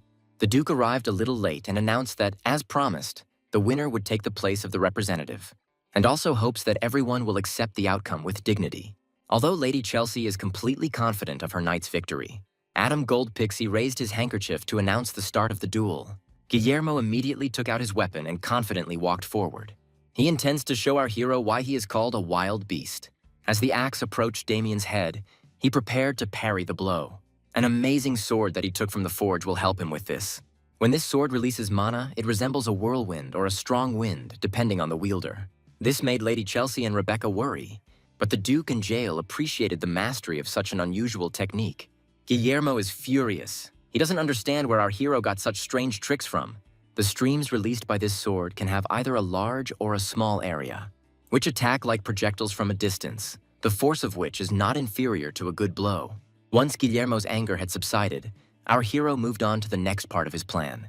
He created a vibration that made his opponent feel very sick. He then vomited a large amount of black liquid, which could only mean one thing. The Duke didn't understand right away, but his faithful knight understood perfectly well what this meant. Lady Chelsea did not expect this turn of events at all. It could seriously disrupt her plans. Our hero revealed Guillermo's true nature. All this time, he was a fake knight. All the people watching the duel are shocked by what they see. Guillermo enhanced his physical abilities with dark magic. The servants don't understand how this could have happened. If the church finds out about this, then their whole family will be in big trouble. Mr. Damien already knew about his true nature and asked for forgiveness for not telling him earlier. But the reason he couldn't tell was because he wanted to find out who the real criminal was. Adam Goldpixie was a little scared that there were criminals in his house. Our hero informed him that there were dark magicians who had infiltrated their duchy, and the person who is connected with them is Lady Chelsea. She was horrified by this revelation. I tried to convince my father that I had nothing to do with it. However, he guessed, but did not want to believe it. Now he cannot refute what is right before his eyes. The Duke ordered Chelsea and all those involved to be imprisoned and their true identities discovered. Luckily, capturing Guillermo will now be easier. But Lady Chelsea was not going to give up. She ordered her people to protect her. A fight broke out between her knights and the guards. So the Duke decided to send his best warrior to make sure everything ended quickly. No one present has a chance against Jael. However, Lady Chelsea's guards decided to stand to the last. But having felt such a high level, they realized that they had nothing to oppose. They promised to at least hold everyone here for a little while until their mistress found a way to escape. Seeing the disobedience, Jael decided to draw his sword. Chelsea itself almost came under his blow. She raised her head and saw that her guard was still standing. But then they fell apart in half right before her eyes. At that moment, she felt a wild horror. There is no way she can hide from Jael. Seeing Ernst, she began to beg him for help. He has known her since childhood and has warm feelings for her. Therefore, he could not stand aside and blocked Jael's path. As a knight of the middle class, Ernst Howitz contributed significantly to the growth of the ducal court, and Adam Goldpixie values him highly. However, if he defends Lady Chelsea, Jael will execute him on the spot. It was a very difficult decision for Ernst, but he cannot resist arrest, given that the lady actually committed a crime. As she was being taken away, she did not stop trying to shout to her father, but the Duke shut her mouth, calling her a worthless creature. Because of her actions, the whole family may face a terrible disaster. Adam emphasized that bringing her to this family was the biggest mistake of his life. Out of fear, she did not give up trying to prove her innocence. But on the Duke's orders, the guard shut her mouth and led her on. After that, her hatred stopped hiding. She used to hate her father very much, but now Damien Haxon has also become her favorite. For several days, the guards were interrogated in the dungeon, given breaks to rest from the torture. They told them that when they smelled a certain scent, they simply fell in love with Lady Chelsea. Jael is smart enough to understand what is being discussed. As expected, the Duke's daughter expanded her influence at court with the help of dark magicians. However, he does not understand why she did this. At this time, Chelsea herself is in captivity. She is sure that she found herself in this situation because of her father. She just wanted to be recognized, for her father to acknowledge her as his daughter. That's all she ever wanted. But he always brushed her off, always looked at her with cold eyes. Because of this, she made a mistake and achieved recognition with the help of Yulan. After all, this organization promised her what she wanted. However, due to the Duke's attitude, her desire for recognition grew into hatred and a desire to take her father's place. But she can't let it end like this. It doesn't matter how humiliated she is now, the main thing is to simply survive. and then figure out how to live on. Our hero, having exposed the traitors, did not touch this story in any other way. He continued to train and prepare for the duel.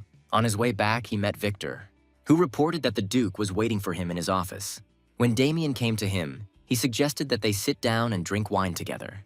Although the Duke is one of the richest men, the wine on his table is not particularly expensive, but it is his favorite. The main thing is not how much it costs, but how great it tastes. Adam suggested Damien try an angel's cheese from the Blanco region, which pairs beautifully with wine. As for Chelsea, they decided to accept the order's help. Unexpectedly, our hero thought that the Duke would decide to conduct his own investigation. He's ashamed, especially after Damien's help, but they lost all the dark mages. The Duke's men captured all of Chelsea's close aides, but none of them were dark mages. At this moment, our hero regretted not having intervened. In view of the current situation, in order to avoid misunderstandings with the Order, Adam decided to leave the pursuit to them. And Chelsea herself did not say a word. Despite the cruel torture, she is strong. She wasn't always like this. It must be because of something from the past. In fact, Chelsea's mother was a simple peasant woman from the provinces. In his youth, the Duke went hunting with knights and met her by chance. Soon after this, she became pregnant, and he himself did not believe at first that it could be due to one mistake. Later, he felt ashamed that such a commoner carried his blood. That's why the Duke threw them out when they came to him. Some time passed after that story. Adam wondered what had happened to the child he had abandoned.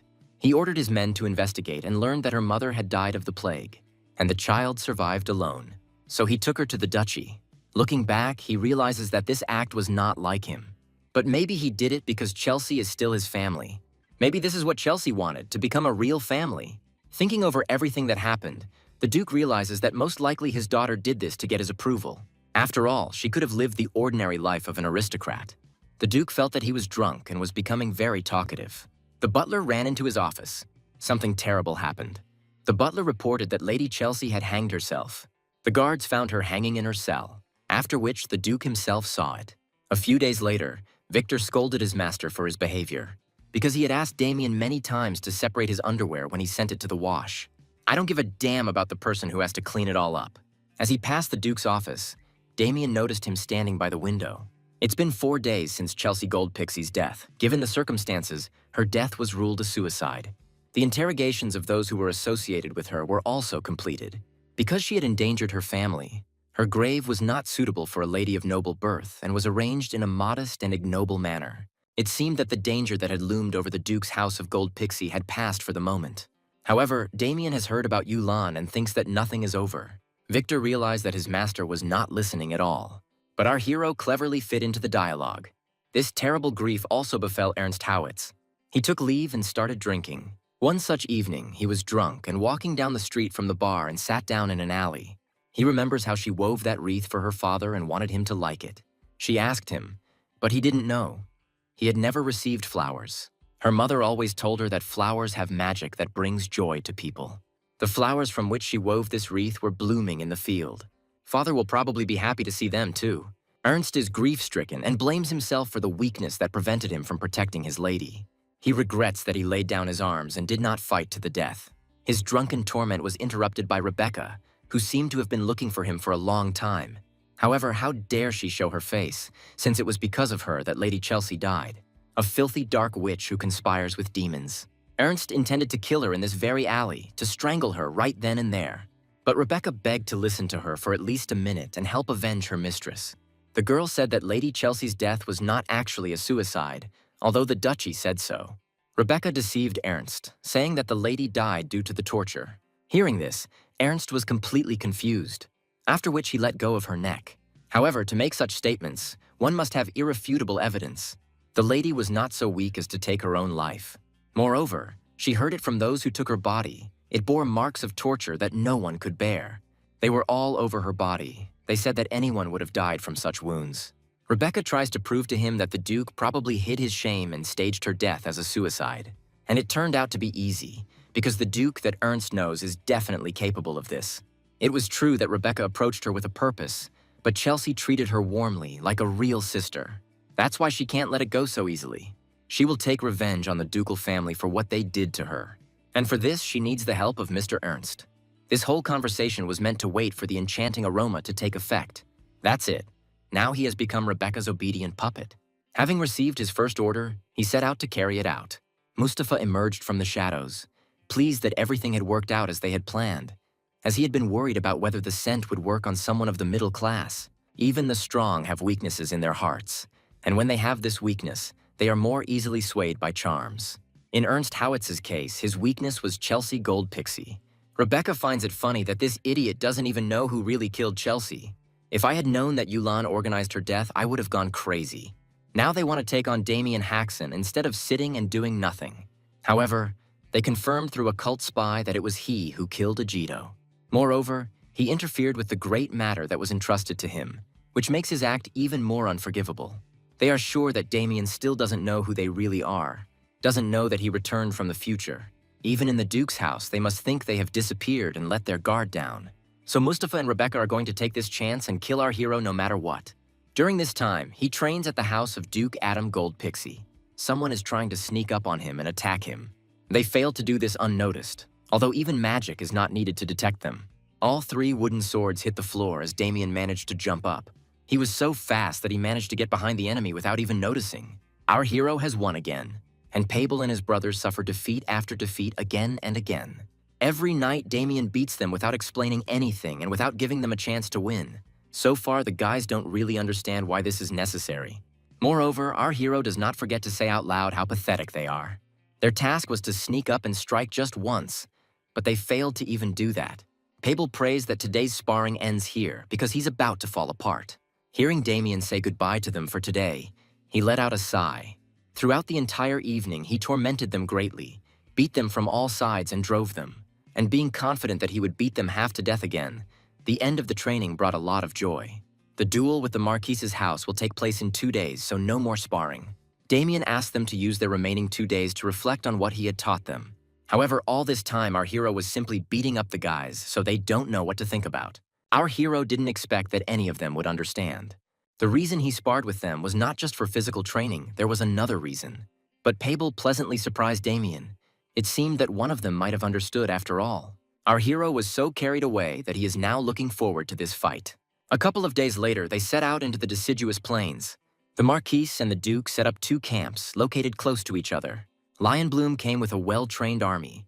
Not only in terms of equipment, but the individual skills are also impressive. That idiot Lionbloom may not understand anything else, but he trains soldiers well.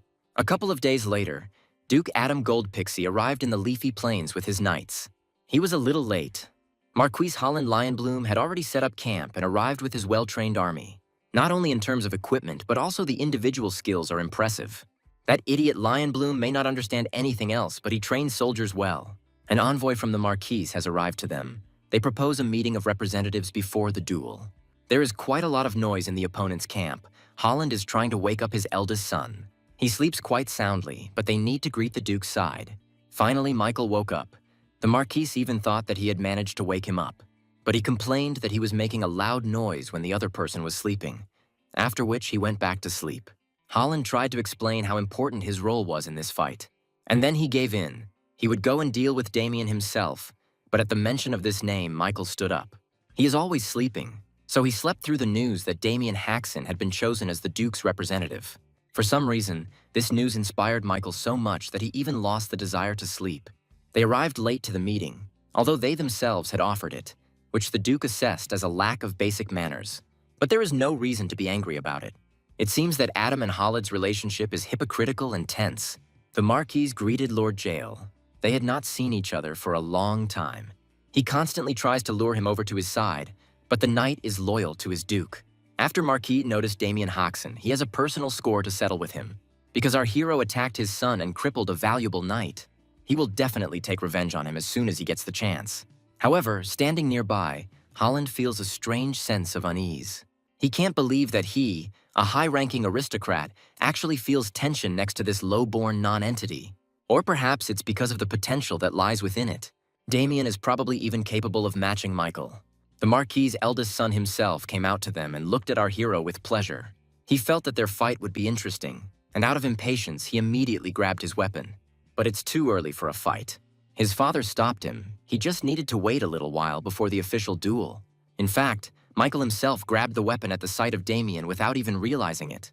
Jael made a remark because he dared to draw his sword in front of His Grace the Duke. Threatening a nobleman with a sword is considered a serious crime. Holland tried to clear up the misunderstanding, but he himself understands that his son reacted involuntarily, almost the same as when meeting a wild animal. Adam Goldpixie saw an opportunity in this situation, so this time he decided to forgive the Lionbloom family. This made the Marquis feel uncomfortable, because this cunning old man would never back down so easily. In exchange for leniency, Adam wanted to add a few additional conditions to the reward for the duel. Of course, these conditions will be beneficial to him. Gritting his teeth, Holland accepted these conditions. However, they apparently did not suit him very well, and he even became angry. At this point, their greeting ended. The Marquis took his son, his people, and went back to the camp. Our hero liked Adam and cleverly used this moment to insert his conditions. However, the Duke did not understand why Michael suddenly pointed his sword at Damien. Our hero pretended that he himself didn't know, but the duel would be interesting.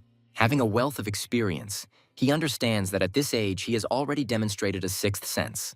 On the way back, Holland asked his son why he had put their entire home in danger. He saw Damien's gaze, who already knew that Michael was going to pull out his sword, and still smiled calmly. He has never met an opponent like him. Our hero can really fight him on equal terms. The Marquis saw how his son's eyes, bored due to the lack of worthy opponents, changed. Only now did it dawn on Michael that it was because of him that they found themselves in unpleasant circumstances. There's nothing he can do about it at the moment. But to fix this, the Lionbloom family must win the duel. After some time, the knights of the two families stood against each other. The first fight begins. The referee asks the participants to go to the center. Since this is the first duel, seizing the initiative is very important. The Duke asked Damien's opinion on who to send first, but Sebastian Vincenzo wanted to do it. After all, training knights to duel is his responsibility, so he would like to be the first to make an offer. Sebastian believes that he is more competent than Damien to recommend a suitable fighter. So our hero saw this middle-class knight who trained those fools. It's clear from one glance that he's wary that Damien might steal his credit. There's nothing to be done. It's better to agree that this is a good offer. Therefore, our hero gave Sebastian the right to choose a knight for the first duel. So, from Duke Goldpixie, the knight of the first duel, Fabian Vincenzo. He intends to win this duel magnificently and regain his lordship's favor. The Duke has heard that the talent of Sir Vincenzo's son is exceptional, so he hopes for victory. From the Lionbloom family, the knight of the first duel, Roland. Fabian introduced himself to his rival as a member of the family of the Viscountcy of Vincenzo. Afterwards, he asked him to state his name. Roland came out against him without a last name, which means he is a peasant. This gave Fabian self-confidence, and perhaps he became arrogant. After all, how dare an ordinary peasant try to fight him, who had mastered the secret techniques of the Vincenzo family? In this duel, a member of the Viscount's family decided to show the peasant his place and the difference in classes.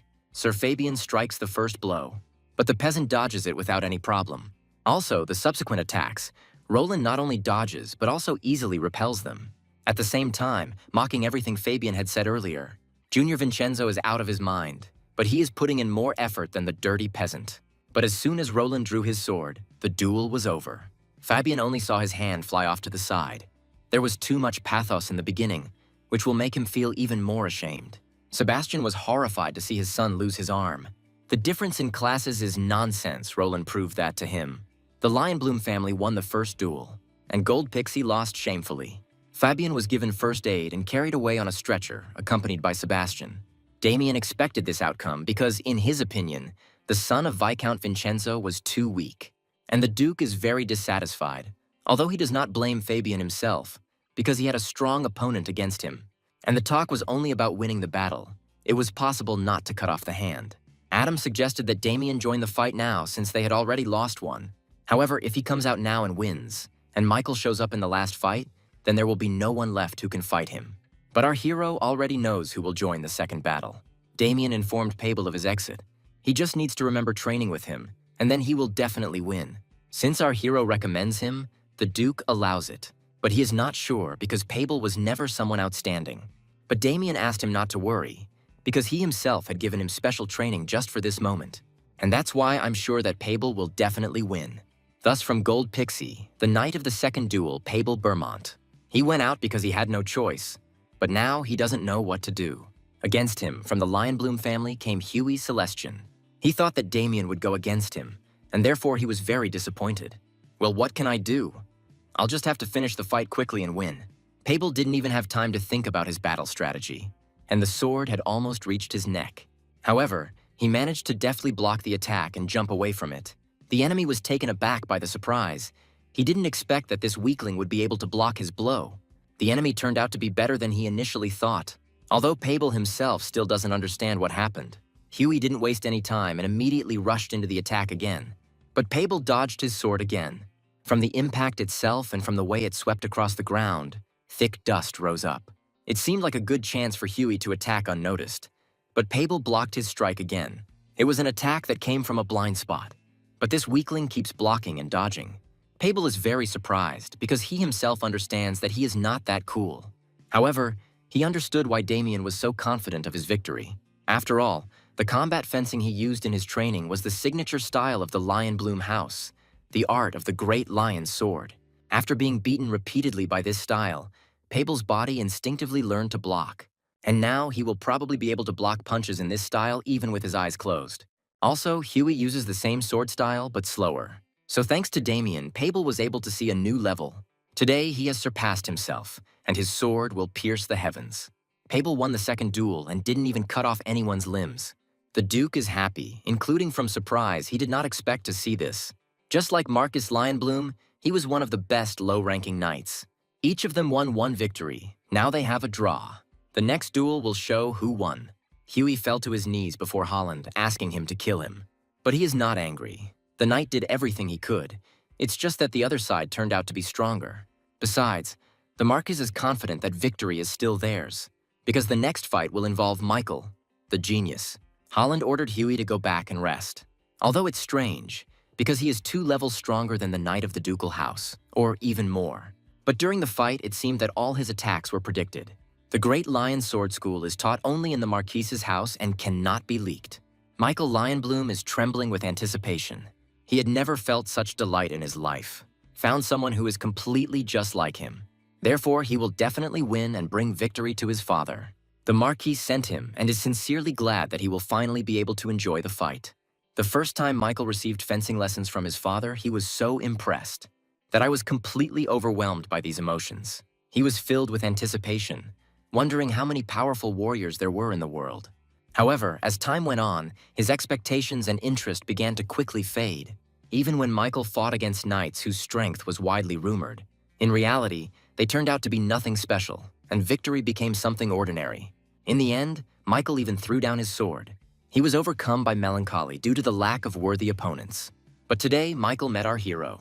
His gaze ignited a new spark in him. This is exactly what the bored genius had been waiting for. An opponent of equal strength who can fight face to face. However, our hero does not consider Michael his equal. The Marquis's son was the first to launch an attack. All he wants is for Damien not to disappoint him. Michael is very fast. In an instant, he almost got our hero. But Damien wasn't far behind. At the last moment, he dodged and even managed to knock away his opponent's hand. After which, he immediately delivered a counter kick with his foot, which threw Michael a decent distance away. He quickly closed the distance and continued attacking Damien. But his attack was easily blocked. As expected, Michael's eyes did not deceive him. His opponent is truly the best. Michael used a destructive technique similar to a large wave. To block such an attack, you need to be very strong. Of course, our hero succeeded.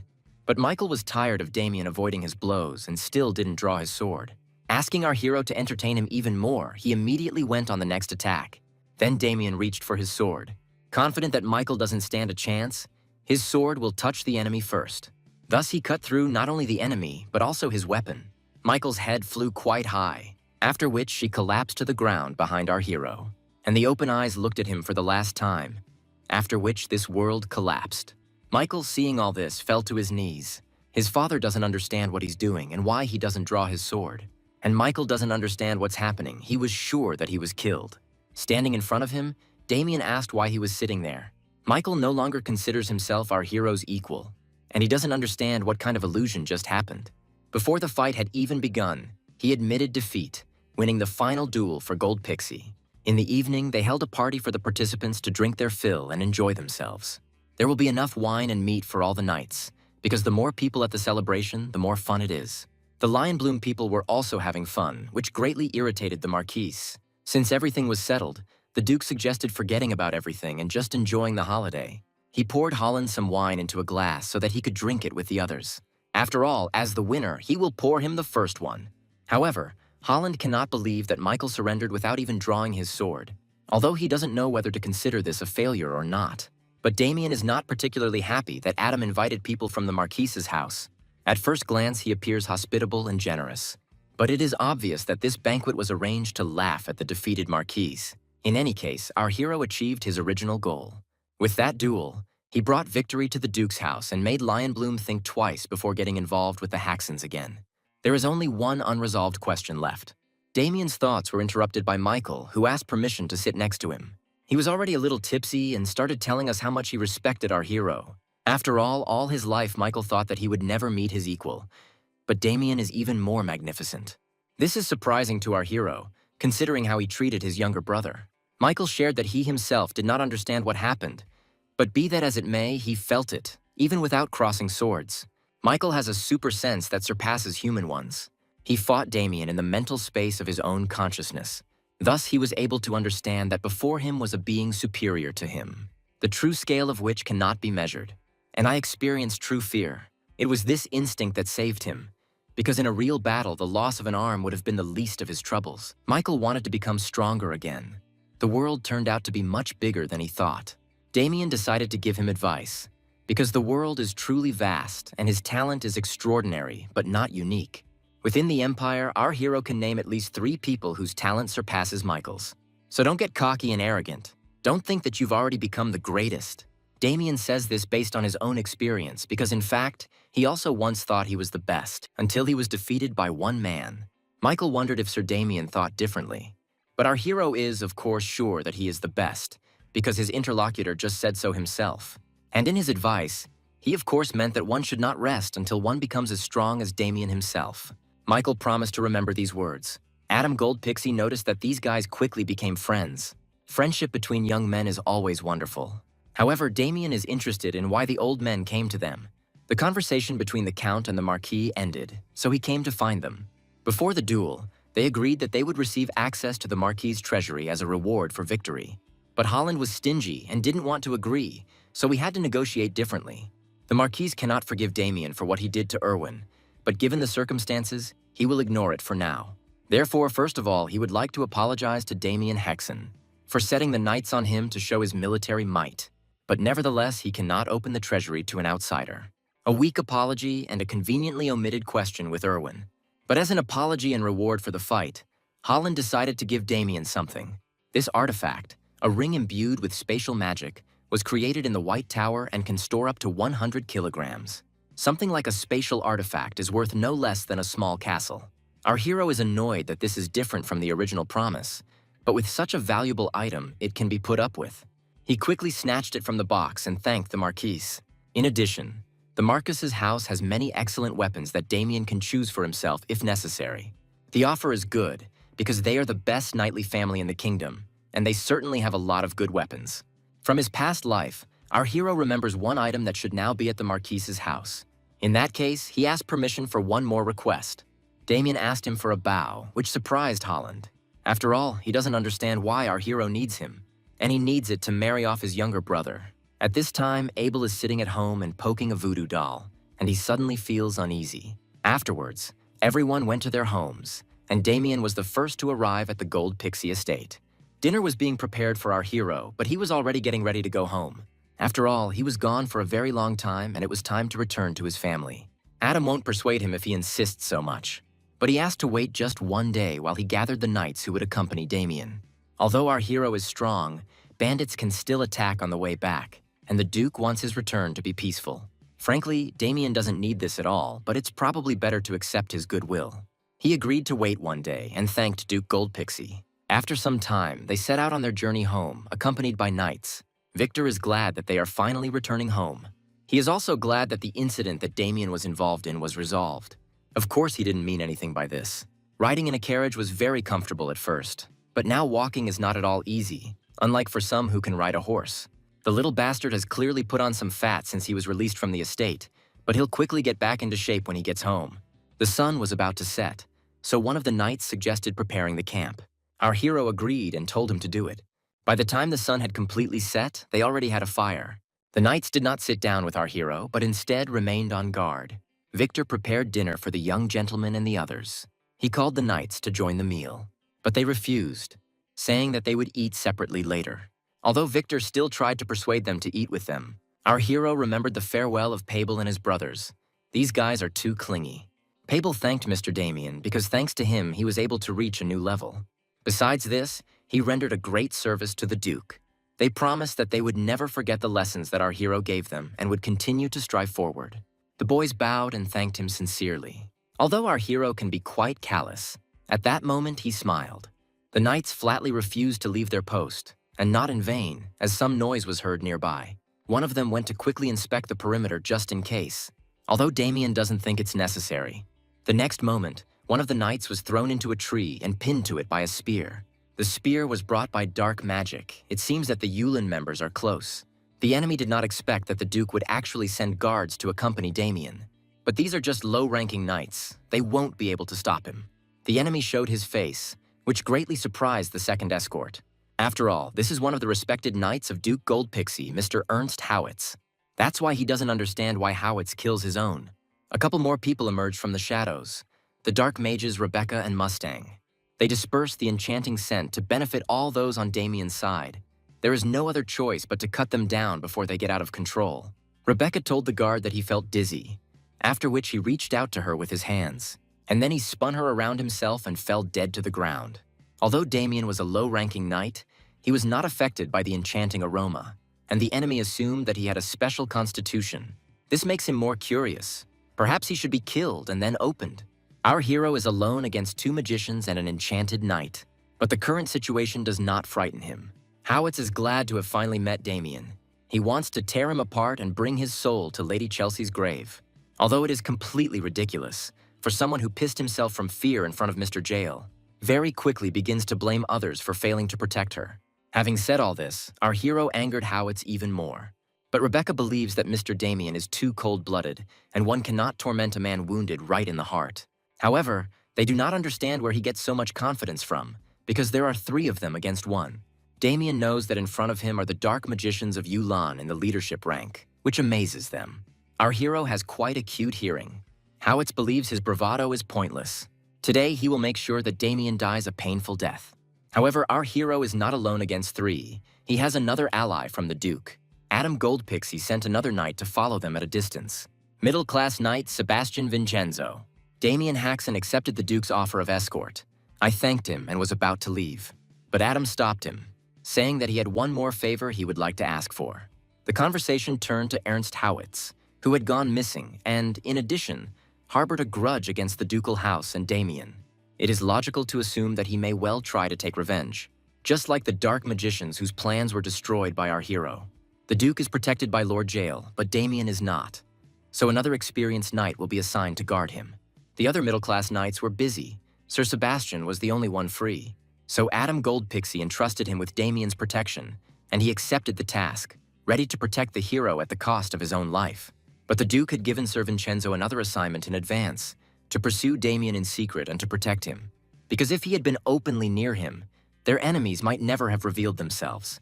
Although it was called security, it was actually a strategy to lure out the hiding dark mages.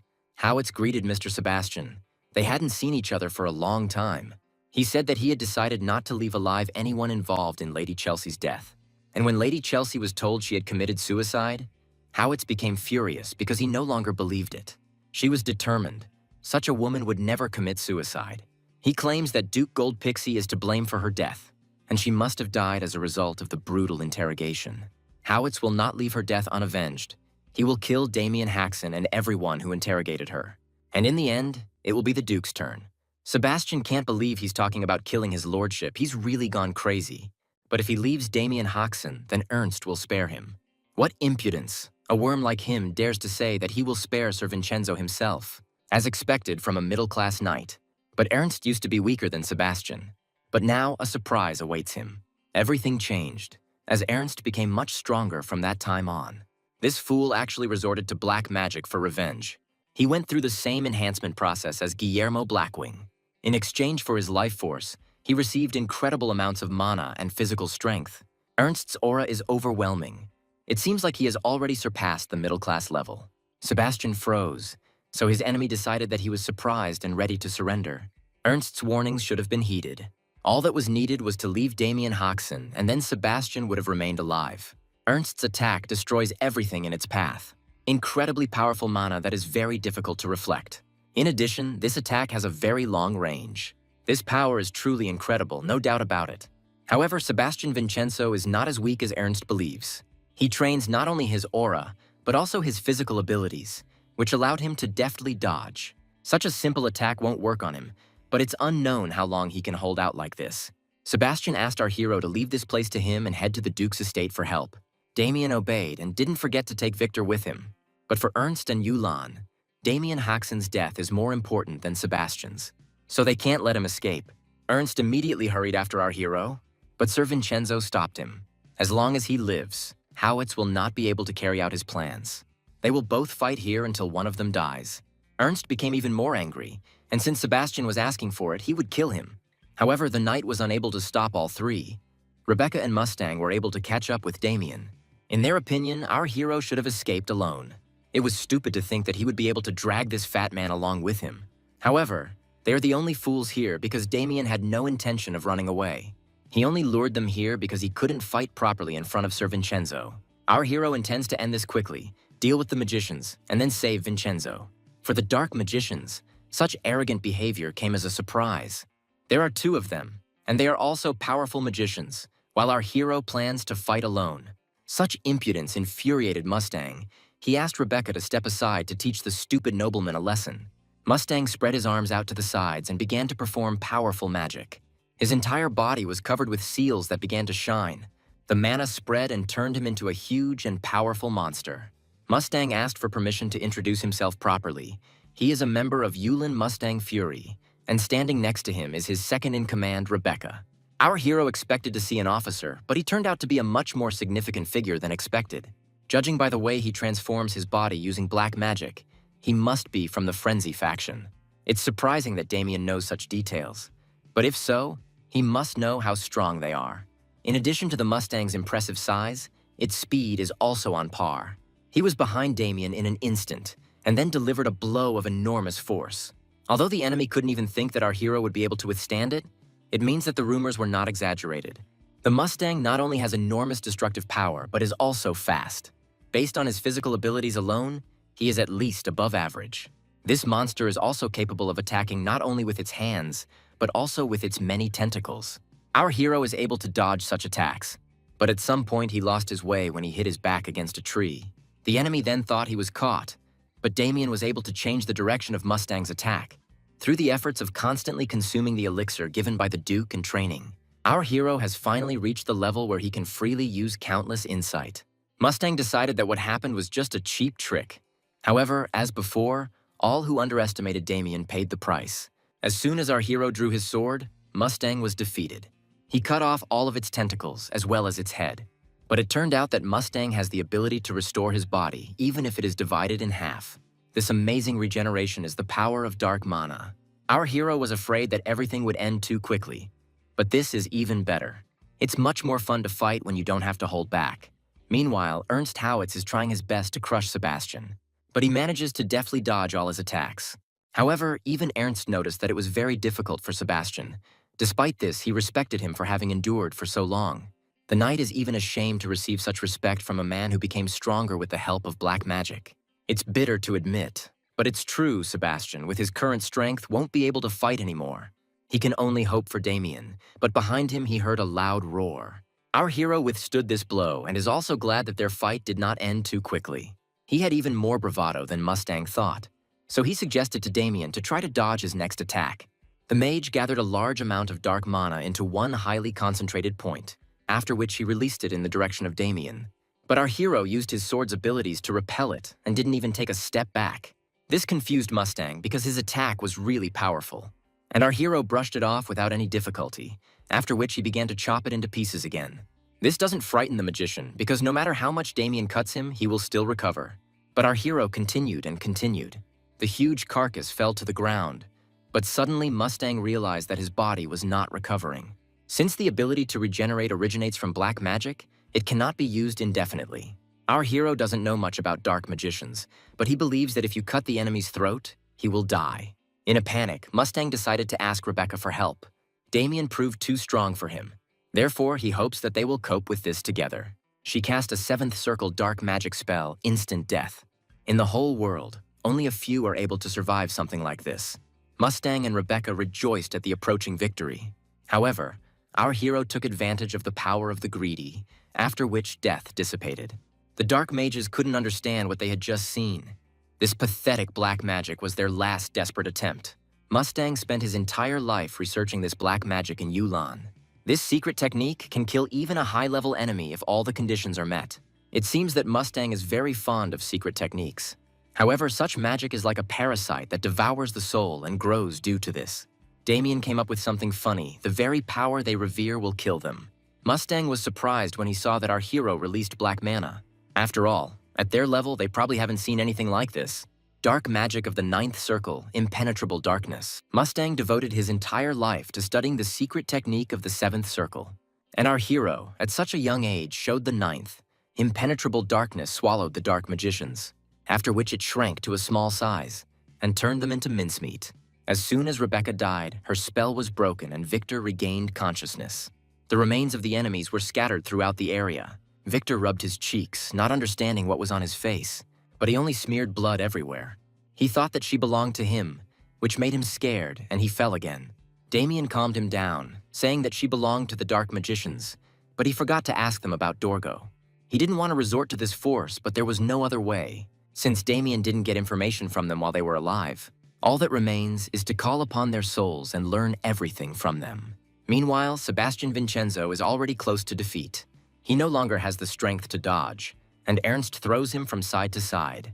Sebastian refuses to admit defeat, can barely stand on his feet, and is stalling for time in the hope that Damien will bring help. Ernst prepares to deliver his final blow so that his opponent can rest in peace. But our hero arrived in time, praising the knight for holding up well. Ernst was already planning to find and kill him, but the prey itself came to the place of its death. But if he takes even one more step, he will be a corpse. Since Ernst considers Damien weak, he does not understand where he gets so much confidence and attacks. But as soon as Damien squeezes one of the balls in his hand, his enemy freezes, unable to bring the spear to the end. He doesn't understand what's happening and how to deal with it. Sebastian is very surprised that our hero was able to stop the enemy who almost killed him with such ease. Dark mana leaves Ernst's body. At the same time, he loses physical and vital strength. But even so, he does not give up trying to kill our hero. However, his dying throws were useless. What our hero did before this was destroy the soul of the dark magician. If the soul of the magician who controlled the person is destroyed, then the spell he cast will also disappear. I just need to explain myself to Sebastian because he has a lot of questions. Our hero told him that it looked like Guillermo, apparently a side effect of the black magic leak. He believed it, but he was still curious about what happened to the dark magicians. Our hero helped the knight get up. First, they need to return to the Duke's estate. And on the way, Damien will tell him what happened. By morning, they were already in his office. Everything turned out as the Duke had expected. He thanked Sir Sebastian for protecting Damien as ordered. Although everything turned out the other way around, our hero saved him. Then Adam Goldpixie thanked Damien for saving his knight and getting rid of the dark mages. Our hero pretended that it was not difficult, since their level was not that high. And after their death, supposedly, Howitz's black magic also dissipated. With the help of our hero, the Duke managed to get rid of the villains who threatened his family. And now there is a chance that the souls of the people who suffered from them will also be saved. Everything ended as the Duke planned, and now it's time for Damien to return home. Speaking of which, Adam again asks our hero to stay a little longer. There is someone Damien should definitely meet. Agnes entered the office. The Duke did not know that they already knew each other. Yeah, he definitely didn't want to see her right now. Our hero doesn't understand what this clingy thing is doing here. Agnes invited Damien to come into the garden and chat. The Duke is very curious about what is going on. He was surprised that such a young and fragile girl was actually an inquisitor. However, Adam sensed something from the very beginning. It seems to him that the air between these two is simply sparkling. This is how people from the outside see it. But in fact, Damien tells Agnes about how he cut off the heads of the dark magicians, and she regrets that she didn't see it with her own eyes, and Damien seems to have quite a long history with black magicians. In fact, she volunteered for this expedition on behalf of the church as soon as she heard that Damien was here. The address asked if our hero found out which group they belonged to before killing them. If he tells the truth, it could complicate things, so he said he didn't receive any information. In fact, Agnes assumed that they were from Yulin, but according to Damien's stories, they are very weak. Our hero decided to ask why she was so persistently looking for this group. Specifically, she is pursuing one particular black magician who was once associated with Yulan. He killed thousands of people and was known as the monster who played with corpses. Agnes is sure that Damien has heard of this before. No one knows his real name. But this strange nickname acquired a sad reputation after one event. One day, a nobleman's estate was completely overrun and became a lair of the undead in just one night. After the knights arrived and destroyed the creatures, they discovered something terrifying in the very center of the city square. A vile structure created entirely from the corpses and entrails of its inhabitants. From top to bottom, it was written in blood, playing with corpses. This demon committed massacre just to reveal his name to the world. Even now, her reason for pursuing Yulan is not entirely clear to Damien.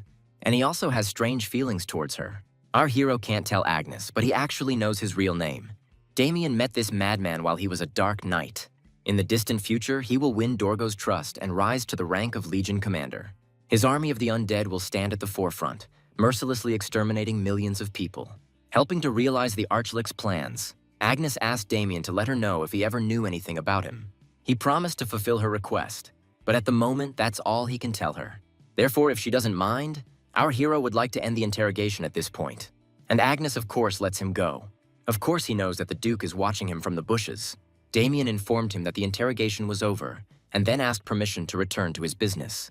He also agreed that there was no longer any reason to keep our hero. All that remains is to wish him to be more careful on his way back home. Meanwhile, at the Haxon estate, Louise was standing outside and Abel came out to her. She suddenly disappeared and his search led him to this place. If she stands like this, Damien won't return any faster so she can wait inside. But she is so worried about him that she cannot sit still. Louise called him a good boy who went alone to the Duke's estate, although Abel disagreed with her. He feels like it's more likely that Damien will scare everyone and not the other way around. As soon as Louise said that she wanted her brother to return safe and sound, she saw a silhouette on the horizon that looked like him and Victor.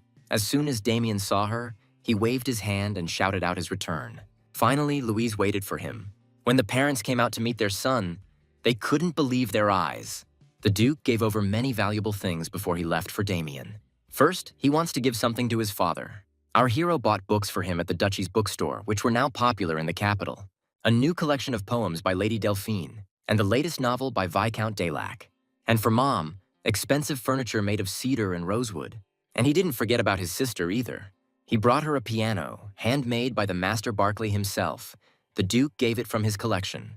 The soldiers accompanying him will help carry all these things inside.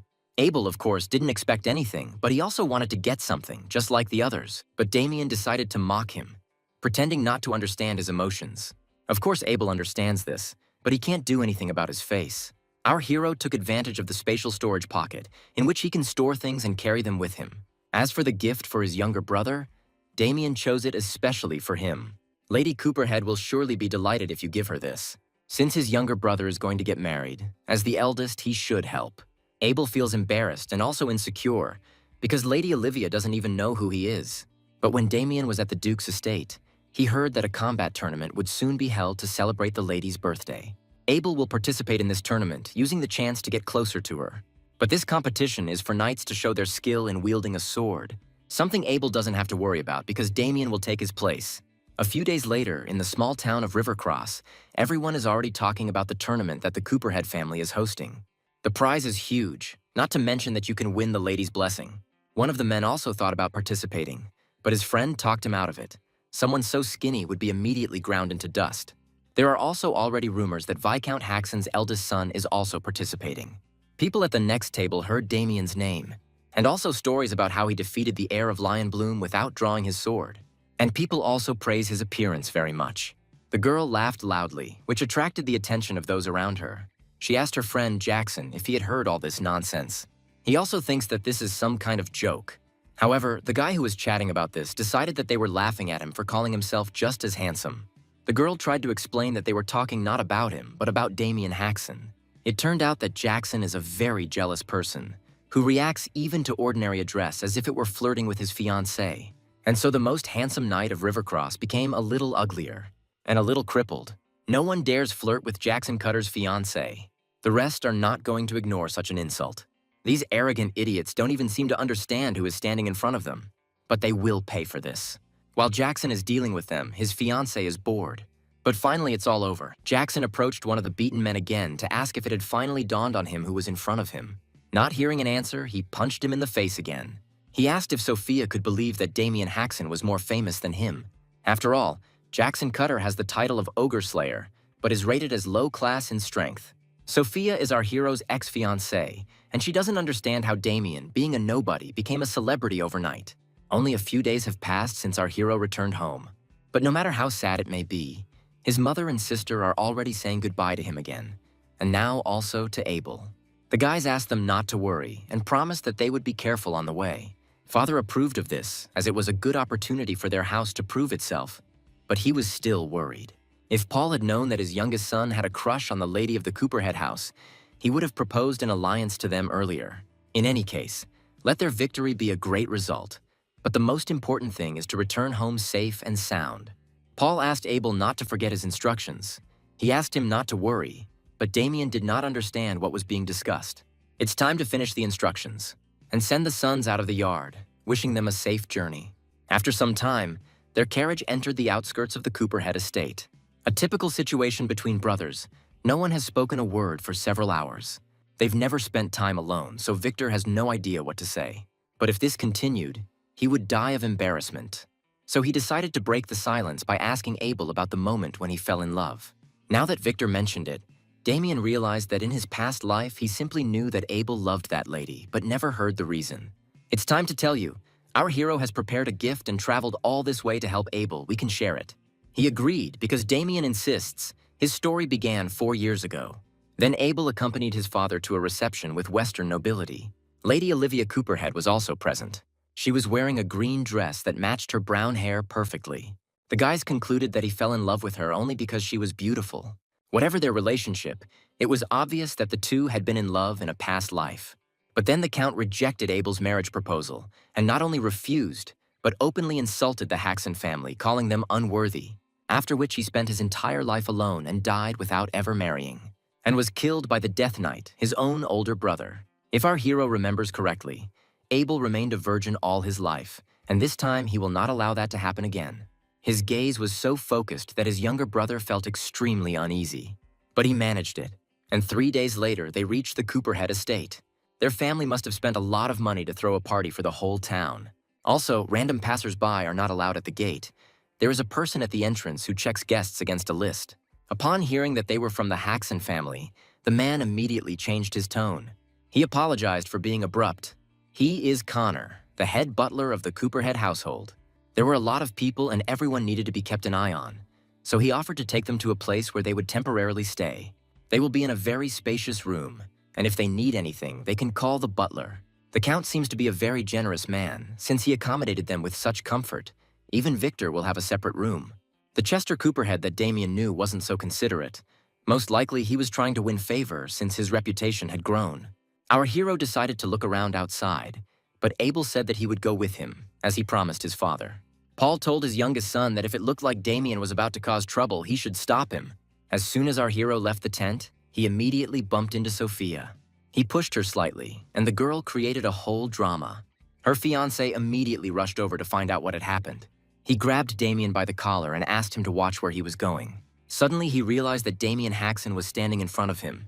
Sophia felt awkward because of all the people she bumped into him. She stood up and greeted Damien. They hadn't seen each other for a long time.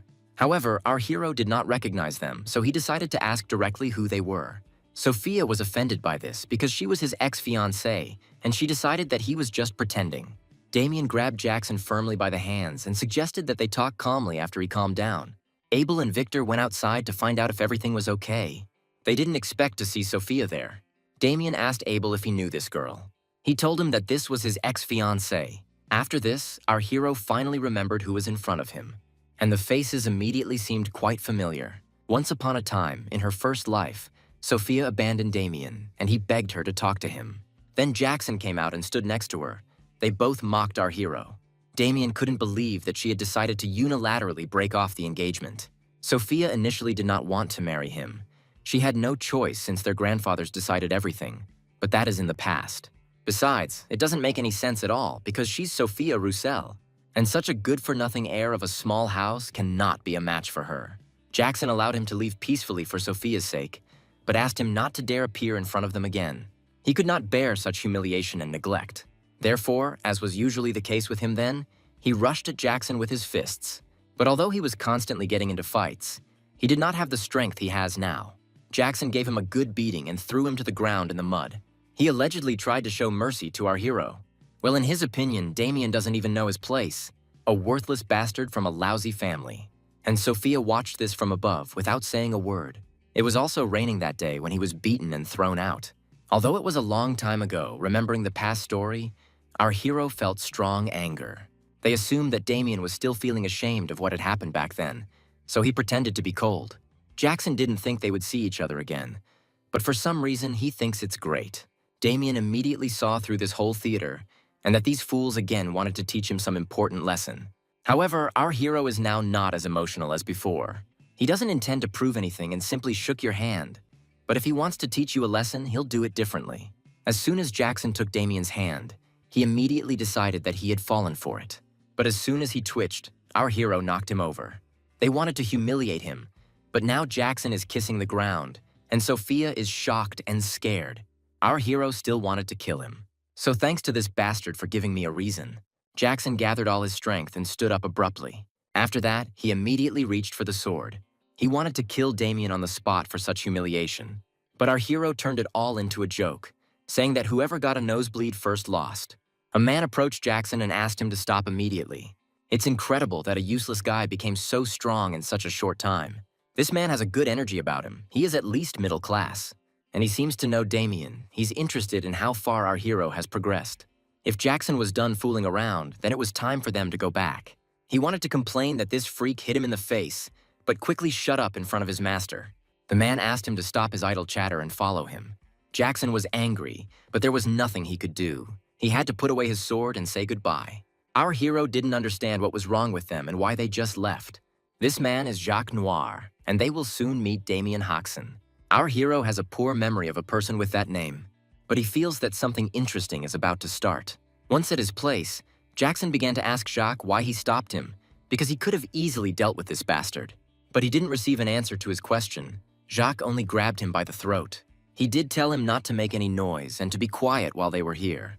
All Jackson can do is apologize, and Jacques calls him a fool. After all, if he hadn't stopped this hype, Jackson would already be dead at the hands of Damien Hoxon. But he didn't believe him. Considering that such a thing was impossible, Jacques said again that it was true. He didn't know what this boy had been through, but his strength was already far superior to Jackson's. If they ever met again, he asked his protege not to think of starting a fight. Their only goal is to win the martial arts tournament.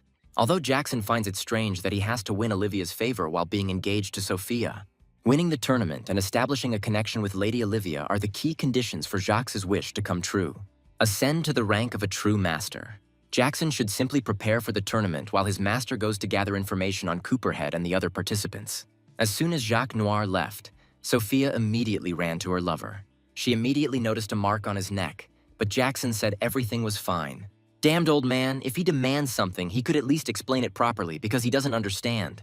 How is victory related to his becoming a master? Once he surpasses the rank of a middle-class knight, he will kill that bastard himself. Later, the people gathered in the tournament arena. Damien Hoxon is already known to many. He looks as disgusting as the rumors say. The Earl of Chester Copperhead announced that today marks his daughter's birthday with this grand event.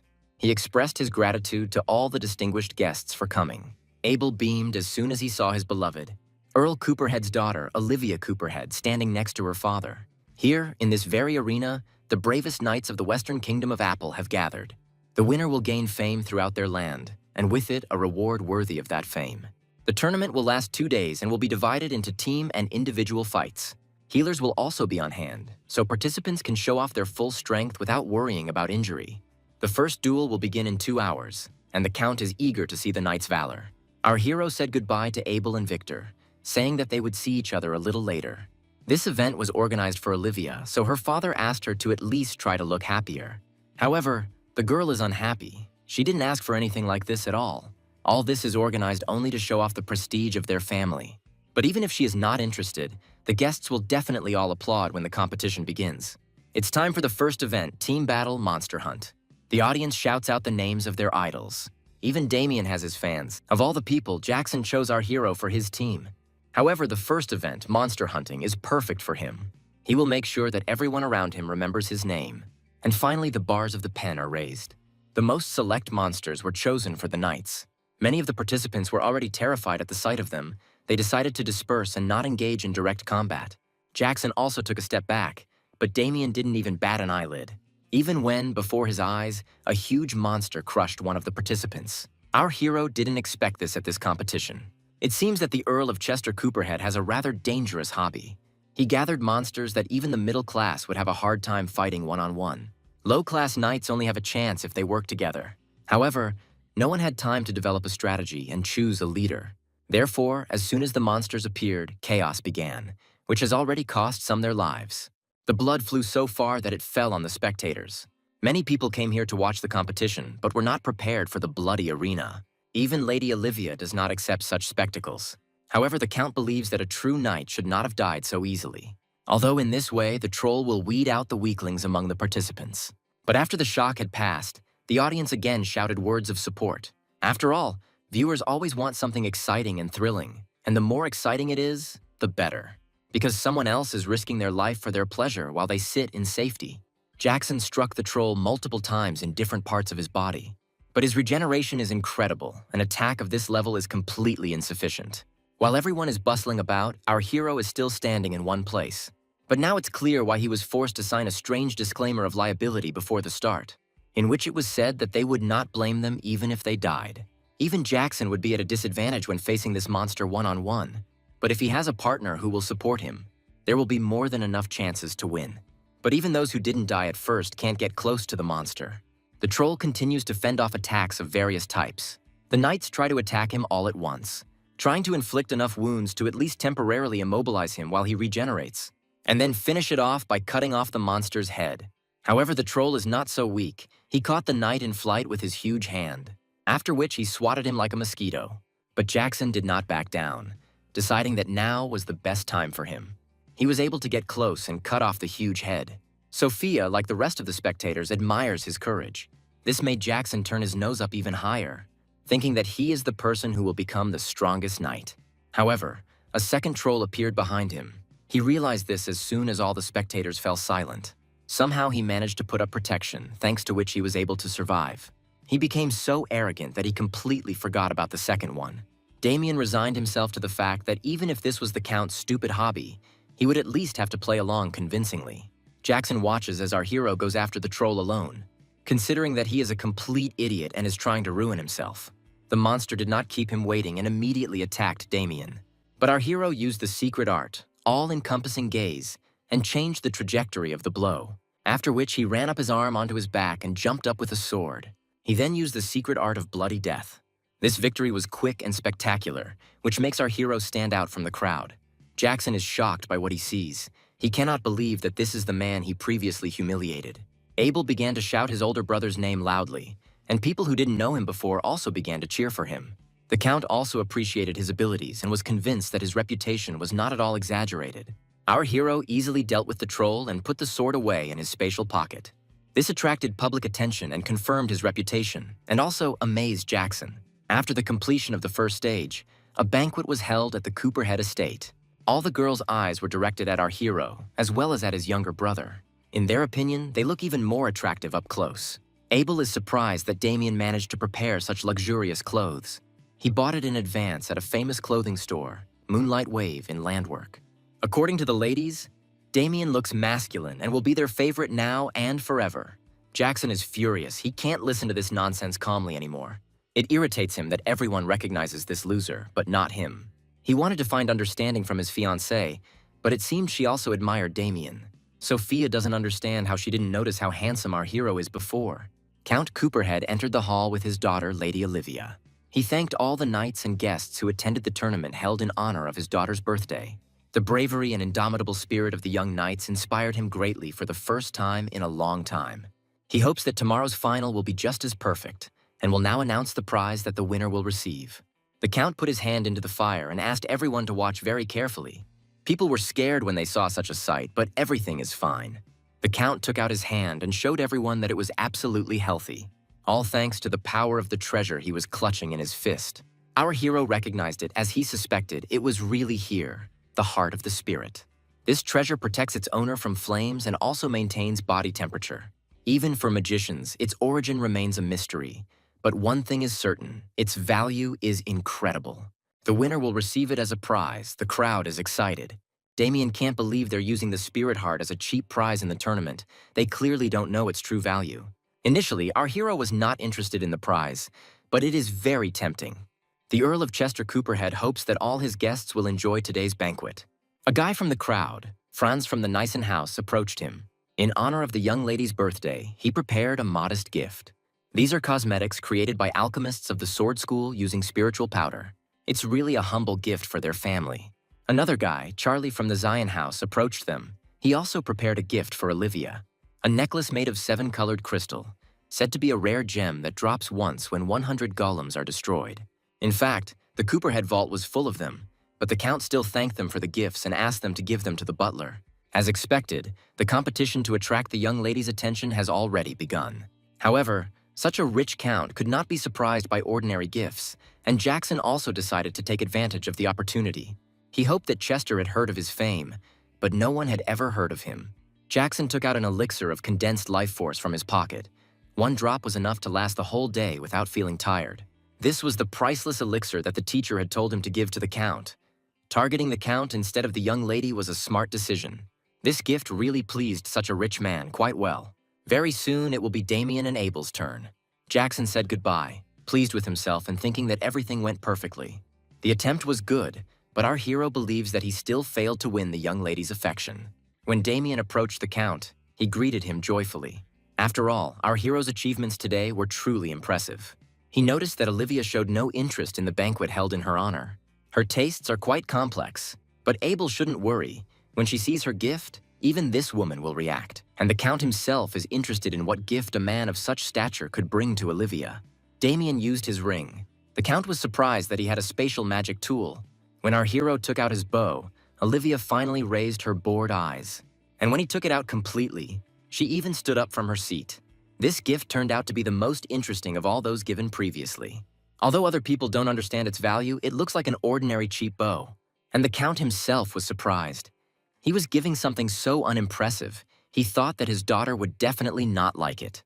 However, she was very happy. For her, this bow was the most amazing thing in the world. This is exactly the reaction our hero was expecting. He asked Abel to give this bow to the young lady. The information that her hobby is hunting turned out to be true. To win a person over, you need to understand his needs well. Olivia, taking it in her hands, appreciated how incredibly elastic it was, and also what he had made from the horn of the Minotaur. Our hero told her that it was made not from an ordinary Minotaur horn, but from the horn of their leader. Jackson is surprised, because this is the monster that the middle class of knights are afraid to fight one-on-one. The craftsman's name, Augustus, is also carved on it. Even the Count was shocked when he heard this name. Our hero confirmed the origin of the bow. The equipment created by August is very valuable, as he is the best blacksmith in the Apple Kingdom. Once, a shield he created was sold at auction for an impossibly high price. The Count never thought that he would receive such a valuable gift in his life. But Olivia calmed him down a little, reminding him that this gift belonged to her. However, Damien noticed that this gift was not from him and that he needed to thank someone else. He praised his younger brother, singing that he had gone through a lot to get this for the lady. Olivia decided to ask how he was able to obtain something so valuable. The Count allowed his daughter to communicate with Abel. He himself was interested, but he would find out about it later from Olivia. Our hero called Abel because he stood like a pillar of excitement. He cannot miss this great opportunity. No matter how nervous he was still able to tell Olivia how glad he was to meet her. The hero of the evening is Abel, so Damien is out. Seeing this, Jacques Noir understands that his and Jackson's plan didn't work. He expected Damien to be quite strong, but he didn't think he was so competent, winning the hearts of both the Count and his daughter. He can't let this continue, because if things go this way, the Haxon brothers will get both the victory in the tournament and the Count's daughter. He asked Jackson to follow him, and Sophia remained to wait for them in the banquet hall. Our hero noticed them leaving, and I immediately realized that these two were up to something.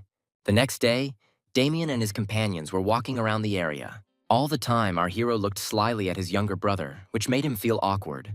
Yesterday, Damien saw how Abel communicated very easily.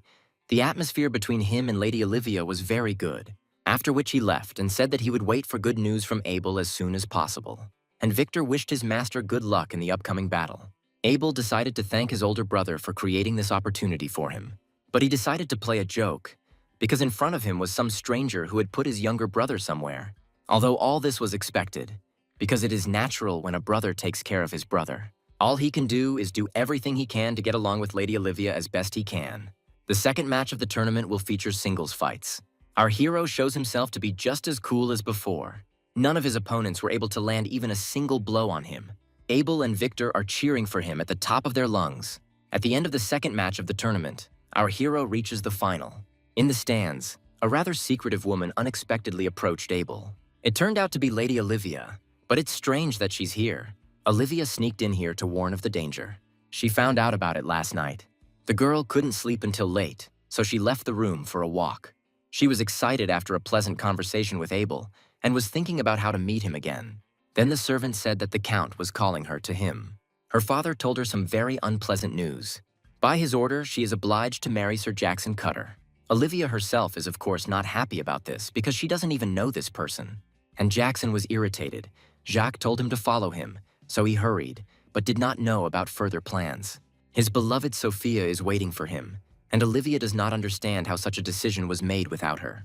However, the Count advised her not to deceive herself, since she was the eldest daughter of such a noble family. And therefore, marriage is not something she can decide on her own. It is a question that her father, as the head of the family, makes. And of course, the basis for such a decision is the benefit that their house can receive from this marriage. Sir Jacques, a man of the middle class, promised that at the time of this marriage he would support their house. Among the great nobles of the past, the only houses whose core forces included members of the middle class were Gold Pixie and Lion Bloom. Just those two. If this marriage takes place, their house, like them, will gain a powerful fighting force. In addition, Jacques promised to pass on weapons techniques and mana cultivation methods to the Duke's house, which the knights of their house could use, but he didn't even teach this to his student. Olivia is disappointed that she is going to be sold for the benefit of the house. These conditions are satisfactory for Chester, but there is still one small problem. Jackson is a completely unknown knight. Then Jacques asked not to worry about it, since his student would win tomorrow's fight. But Graf reminded that Damien Haxon is participating, and therefore it won't be so easy to win. Jacques is confident that he can do it, but he will need the Count's help. It's simple, he just needs to not interfere, even if Damien Haxon dies. Olivia tried to object, but apparently no one was really listening to her. The Count gave his consent without further questions. Then the girl decided to run away quietly and at least try to warn. She feels guilty that she couldn't stop her father. Abel and Victor are horrified. They suggested running away immediately. Our hero thought that Jacques was simply giving off a bad impression, but he didn't expect him to do something like that. And Count Cooperhead behaves exactly the same as in his past life. He will do anything if it brings benefits to his house. Abel was scared to hear that Damien was not going to run away, because he thought that a middle-class knight was strong even for his older brother. But our hero calmed him down and said that he had already figured out how to proceed. First, we need to finish the current fight. Then Damien went to the arena to join the other tournament participants. They all looked at him with apprehension, because he was the main enemy for them all. The drums beat, attracting the crowd's attention. The finale was about to begin, but the Count noticed that his daughter was still missing. It is necessary to congratulate the knights who have reached the final and explain the rules of the final battle. There will be only one winner. The last one standing will become the champion of this tournament. There are no other rules, so they can fight however they want. It was decided this way for Jackson's victory, because it was the only way out. Victor is worried about the young gentleman, but Abel believes in him and suggests that they just watch for now. It's a no-holds-barred fight, which clearly reeks of something dirty. Of course, the participants, without even discussing anything, decided to unite against the strongest. And Jacques Noir watches what is happening from the stands with satisfaction. As much as Jackson hated to admit it, there was nothing he could do about it. And the others think the same. To survive in such a fight, there is one main rule. Eliminate the strongest first, namely Damien Haxon. The night before, after talking about marriage with Lady Olivia, upon his return, Jackson tried to find out from his teacher why he was doing this. After all, he suggested this without even asking his student. However, Jacques immediately shut his mouth. If Jackson had been clever enough, he would not have had to make such an offer to the Count. Then there would be no need to waste his time and knowledge. But he doesn't want to obey because he already has Sophia. Jacques asked Jackson to leave her because she was now useless. The reason he allowed the student to date Sophia Russell was because he wanted to gain the support of the Russell house. Thanks to this, Jacques was able to obtain the fencing manual he needed. He also received the elixir Jackson would need to move up from the lower class. But House Russell has nothing else to offer. The union with House Cooperhead is not only for support, Jacques uses this marriage to rule their house. All for the sake of his long-cherished desire, and it doesn't matter that Jackson actually loves Sophia. Jacques reminded her how she had dumped Damien simply because he hadn't been good enough, meaning he might do it again. He reminded him of the moment when her ex-fiancé started to succeed a little. Her relationship instantly changed. So you shouldn't take such a girl seriously. Jacques handed Jackson a ring. This ring will enhance something and will help you win. He asked to use it as he says and fight Damien. When he loses his mind and goes into a rage, pretend that something unexpected has happened and kill him. Jackson is already negatively disposed towards his mentor, but for now he has decided to pretend that he is following the bastard's orders. And at the moment, he himself wants to get rid of our hero. Sophia actively supports her lover during the fight. Jackson intends to kill Damien today, and prove to her that it is much more suitable for her. But when all the participants attacked our hero at once, he dodged without even taking his hands out of his pockets. One of the knights tried to attack him from behind, but our hero deftly dodged it without even turning around. Damien fights his opponents as if he were playing games, thus demonstrating his superiority to the whole crowd. At this time, Victor and Abel actively support him. Our hero noticed that the other participants wanted to overwhelm him with numbers and somehow get out of it. But so far, they haven't been very successful at it. Jackson is surprised that Damien is fighting against several low-class knights without even drawing his sword. Then he realized that our hero had surpassed the lower class. The participants tried to attack him again. They attack in a crowd and at the same time talk about the honor of the house and glory, which is funny. But Damien can handle this too, because he possesses a secret technique, the all-encompassing gaze, thanks to which he will be able to parry all attacks from all sides. Both knights who attacked him were left without weapons. After all, they all signed an agreement before participating. Therefore, let them consider the meeting with our hero an accident. Abel was so proud that he even started telling his neighbors that this was his brother. Count Cooperhead and Jacques Noir realized that their plan may fail. It looks like Jackson is left alone with our hero. He asked Damien to stop showing off, and in the meantime, he took the stone from the ring. Our hero noticed that his opponent had put it in his mouth. Immediately after that, his body was filled with mana, which reached out to the bodies lying on the ground. Our hero did not expect to see anything like this at the tournament organized by the Count. Now Jackson is confident of his victory, and Damien is amazed by the devilry that is happening here. This is what is called a mana frenzy, a phenomenon in which the mana within the body escapes the control of the owner and begins to move chaotically. In this case, not only does a significant loss of mana occur, but the body can also be seriously damaged, leaving the victim crippled. This is the trump card Jackson was given by his teacher, an item that causes a mana surge in anyone near it. He is sure that now Damien will have to crawl on the ground like the devil. However, our hero simply laughed in his face. He called Jackson and his teacher complete and utter nonsense. After all, our hero expected something like this, but that's all they could come up with. They also resorted to black magic, although Jackson himself seemed unaware of this. Our hero said that he was very sorry, but such things have no effect on him. Jean is also confused. He doesn't understand why the ring's power didn't work on him. Apparently, the mana riot didn't affect Damien at all. Damien had already realized that Jacques Noir had teamed up with the Count to get rid of him, and was using his student to do so. And if our hero takes advantage of this opportunity, he can make all these bastards eat shit at once. While Damien was thinking, Jackson tried to attack him, but again failed. Our hero is too good to lose to a low-class knight. Since it had come to this, Jackson decided to kill Damien with his true power. But he forgot his place. Our hero finally attacked, and then his opponent had no chance at all. Jackson had no way to respond to an attack of such force, and the spectators almost got it too. Jackson was no longer able to continue the fight and fell to his knees spitting out the stuff. Black magic came out of him with great force, after which he fell to the ground unconscious. Even the spectators already understood what it was, because the entire arena was covered with ominous dark energy. It seems that the Count himself did not know what he had signed up for because he himself was surprised. He urgently needs to do something because the crowd is becoming increasingly restless. At this rate, the rumors will soon reach the church. The Count ordered an immediate end to the fighting and to shut everyone's mouths before it spread. And so far, everything is going according to plan for our hero. Although the main rat is already trying to escape, the Count is furious. He trusted Jacques Noir and he dared to disgrace him like that. There is no evidence that he was connected to him, so he can only pretend that he knows nothing. However, just as he was about to climb into the carriage, our hero called out to him. The Count was frightened, because apparently Damien already knew everything, but he continued to deny everything. But since he decided to play the fool, then our hero has no choice.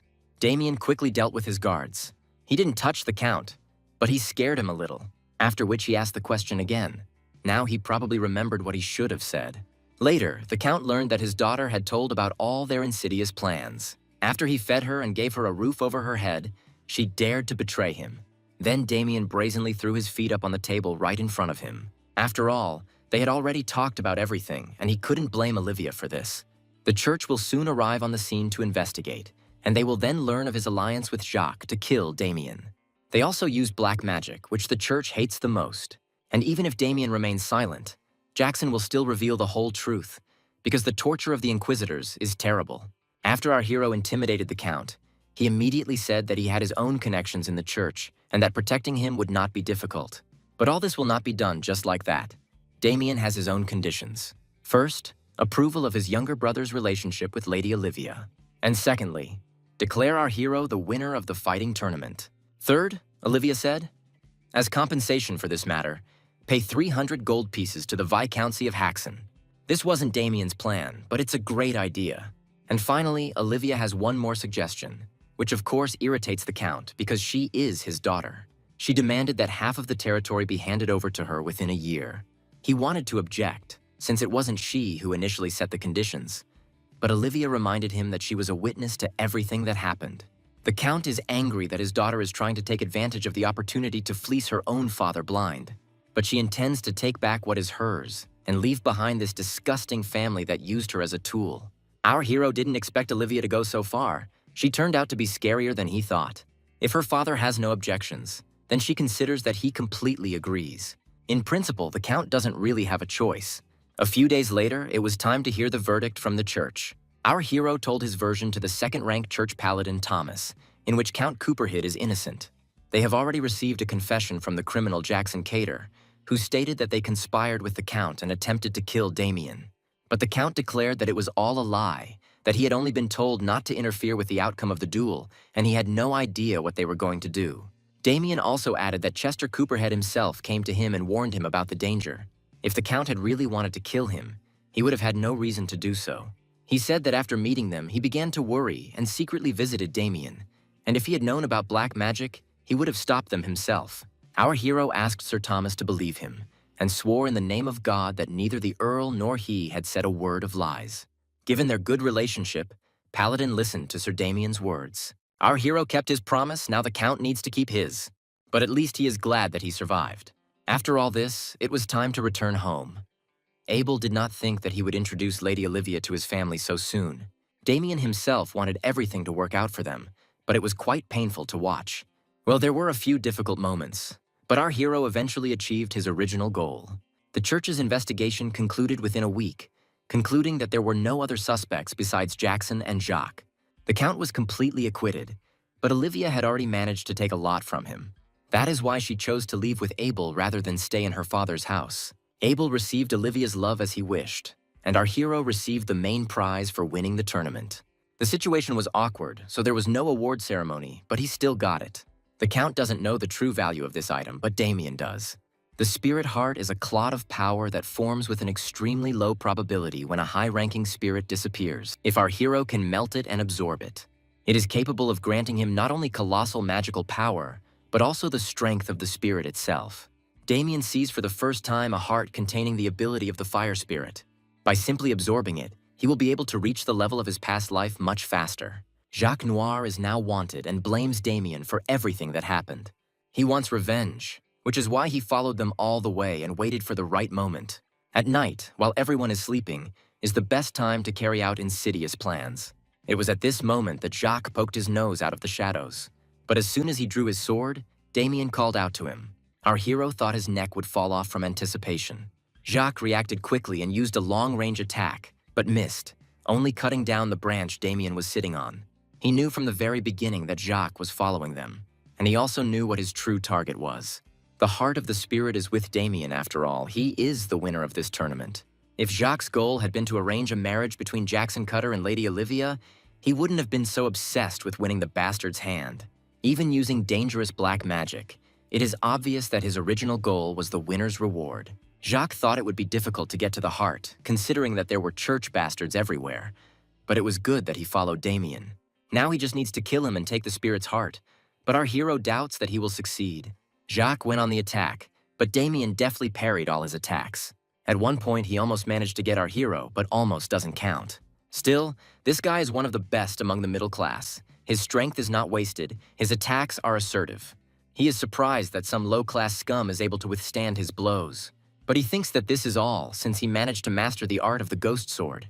This is the master's ball control technique, which he has been restoring throughout his life. All swords of this technique are simultaneously ghostly and real. The senses cannot distinguish the real ones from the fake ones. Our hero filled his special sword with mana, after which he released her, scattering all the clones to the wind.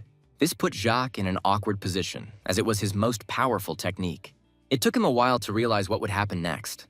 It was this move that blocked Jackson's sword back then. Damien asked not to make a mountain out of a molehill over a technique that has nothing special about it. And after demonstrating how mediocre this technique is, Jacques decided that Damien was familiar with this technique.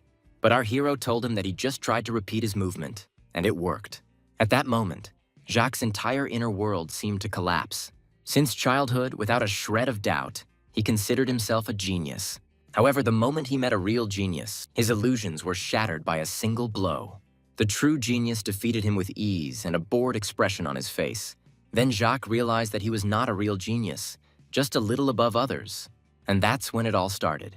To compensate for the lack of talent and catch up with people who are called geniuses, he went in search of secret elixirs and master techniques. If it made him stronger, he didn't care what method he resorted to.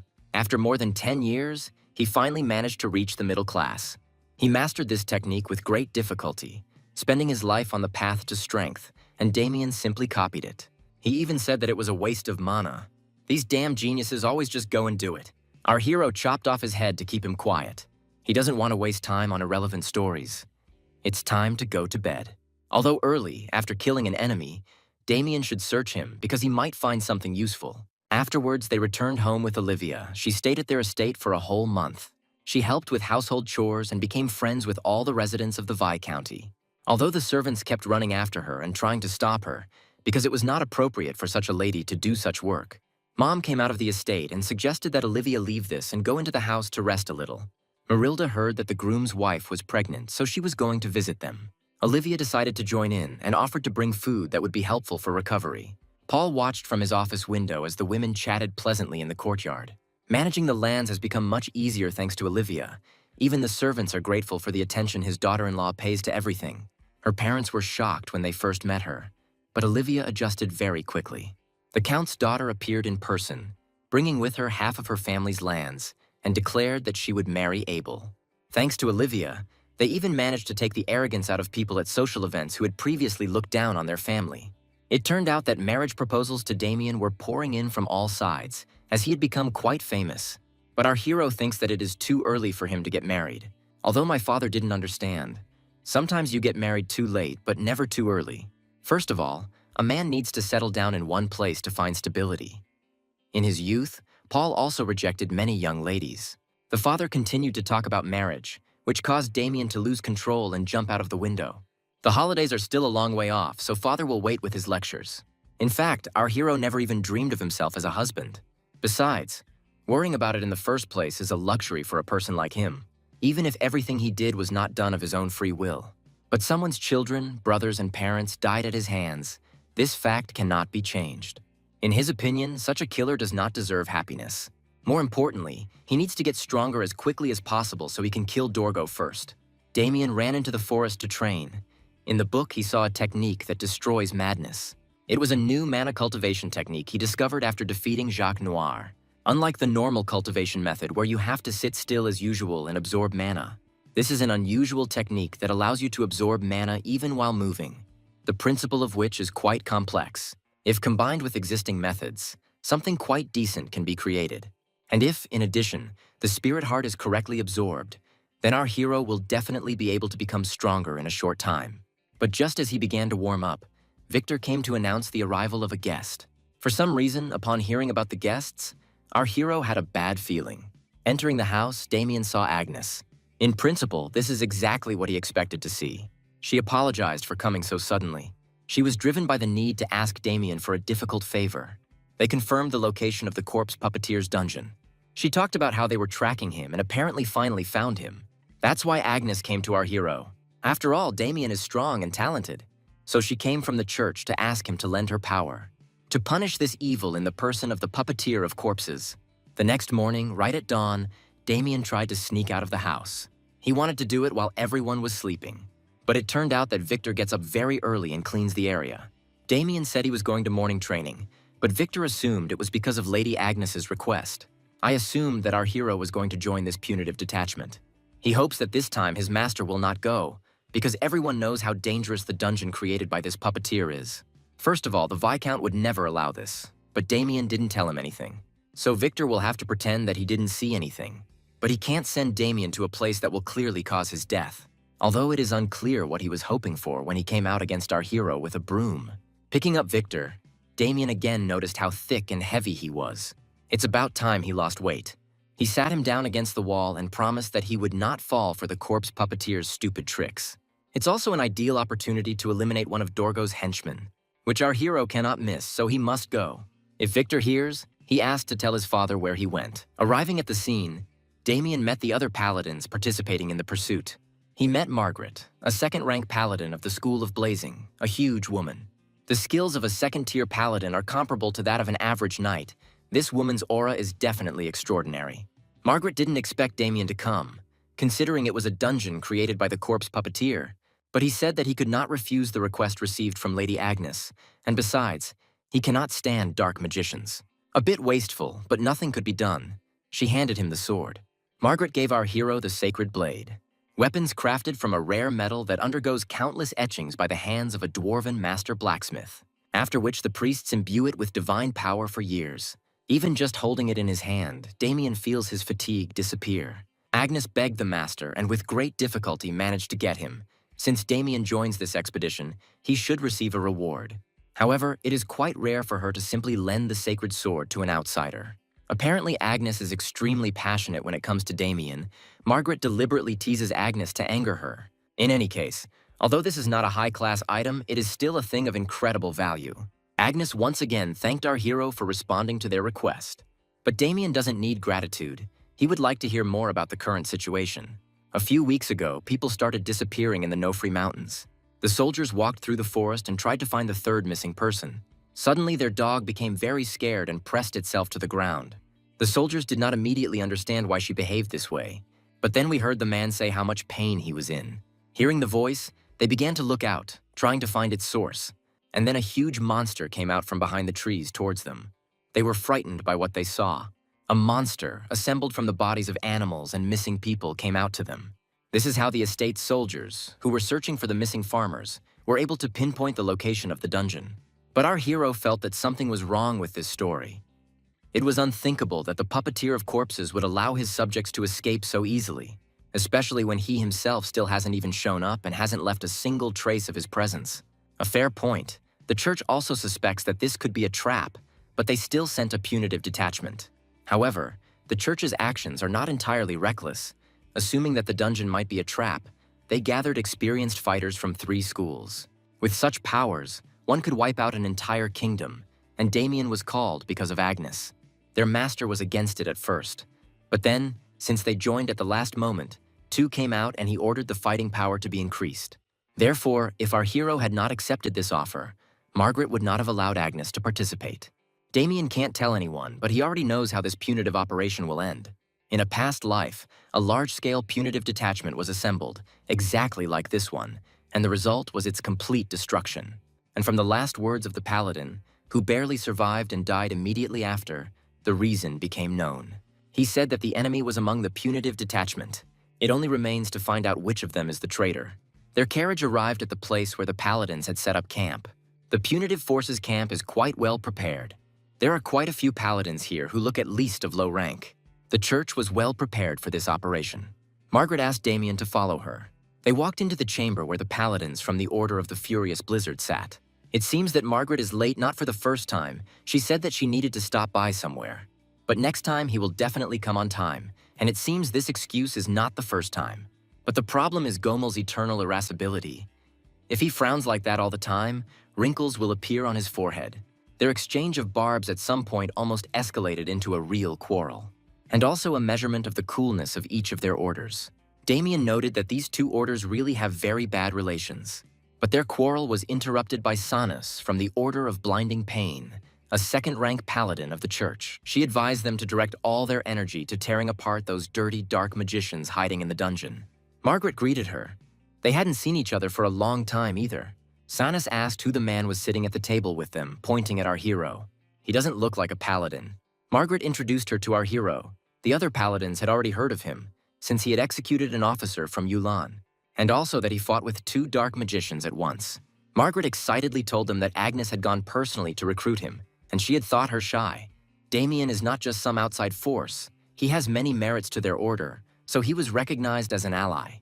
Gomel noted that it is indeed risky to involve untested external forces in such an important operation. But Agnes defended this decision. Some paladins believe that the stranger may have other intentions, since dark mages have already planted a spy within the order. This Gomel is quite cautious, but Margaret asked him to watch his language and not cross the line. However, Sanus supported this idea, saying that it seemed dangerous. Gomel asked Damien's permission to ask a question. The paladins joined this punitive detachment to execute heretics and prove the greatness of the god. Therefore, he is interested in what reason brought the nobleman here. Our hero was about to give his answer, but a paladin burst into the room with an urgent message. Scouts on the mountainside encountered a flesh golem. Many faces on this ugly body are screaming for help, for pain, for mom. It is unclear how such a terrifying creature can exist. Suddenly, the monster's behavior changed to anger, after which it began to randomly attack the paladins. Margaret caught her comrade, who did not have time to dodge the powerful blow. The guy lost consciousness in her arms. The monster emitted gases from every crack in its body. All the greenery around immediately withered. The paladins protected their bodies with divine power from this potent poison. They'd better focus on defense until the attack is over. But Damien surprised everyone again. He does not let this poison into his body with the help of aura. And while the others were focused on defense, our hero approached the golem quite close. The many heads on the ugly body began to scream, begging them to go away. And the largest mouth began an attack, from which our hero also defended himself with an aura. After this, the monster decided to attack with her fists. But Damien stopped this attack with his holy sword.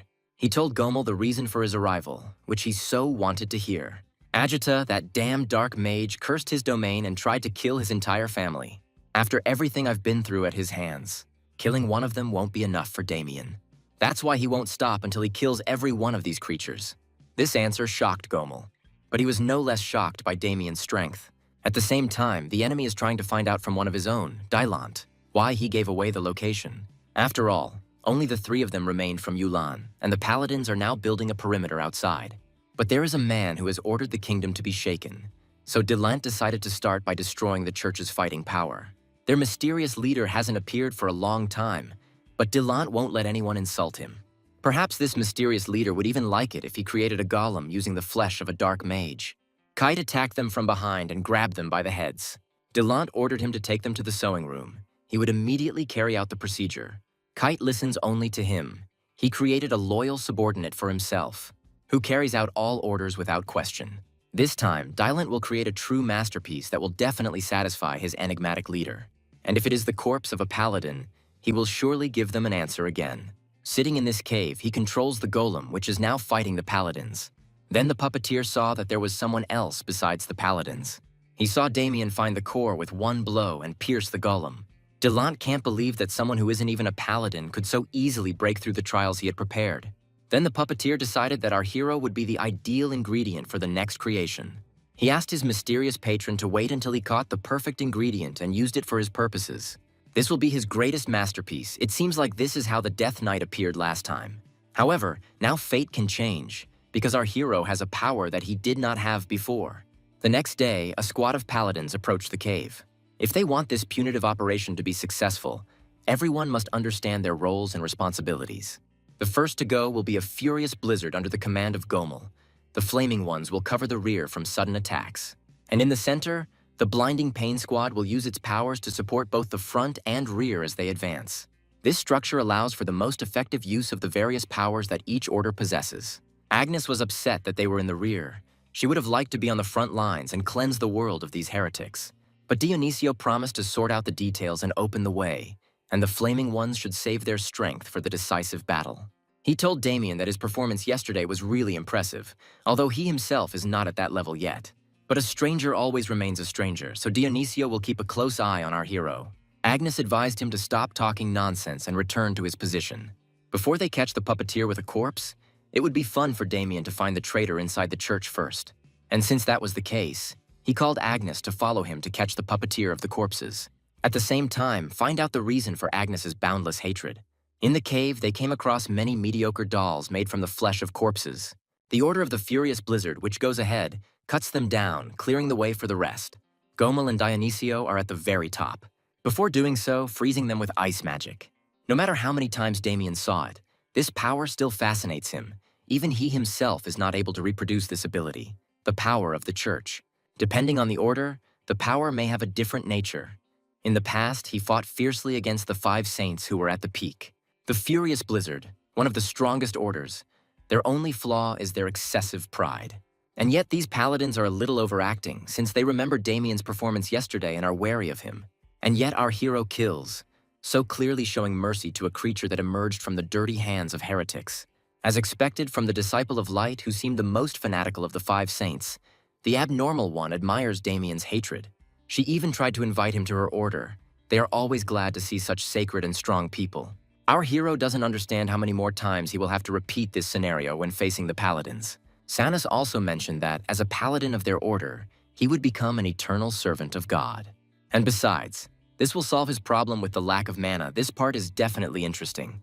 Paladins can gain divine power depending on their faith. Each time they cleanse the world of filthy heretics, the god grants them divine power. But Damien still refused. The lack of mana would be corrected when he completed the mana cultivation techniques and completely absorbed the spirit heart. He would never become a church dog for such a reason. Sanus, he also wove a story about wandering the world and following in the footsteps of God. Margaret pointed out to Agnes that at this rate they could lose Damien. Sanus went further. Our hero really makes her task difficult. It's hard to resist him. She wasn't used to not getting what she wanted, and she suggested to Damien that they spend some time together. Our hero immediately took out his sword and attacked Sanus. Margaret and Agnes were very surprised, not understanding what was happening. However, Sanus herself remained completely fine. Our hero destroyed the doll behind her back, which can hide its body. The wound is deep, but the doll is not defeated. She has strong armor, so our hero suggested that we deal with it ourselves. However, Sanus took out the Bible and went towards the monster. She asked our hero not to get underfoot.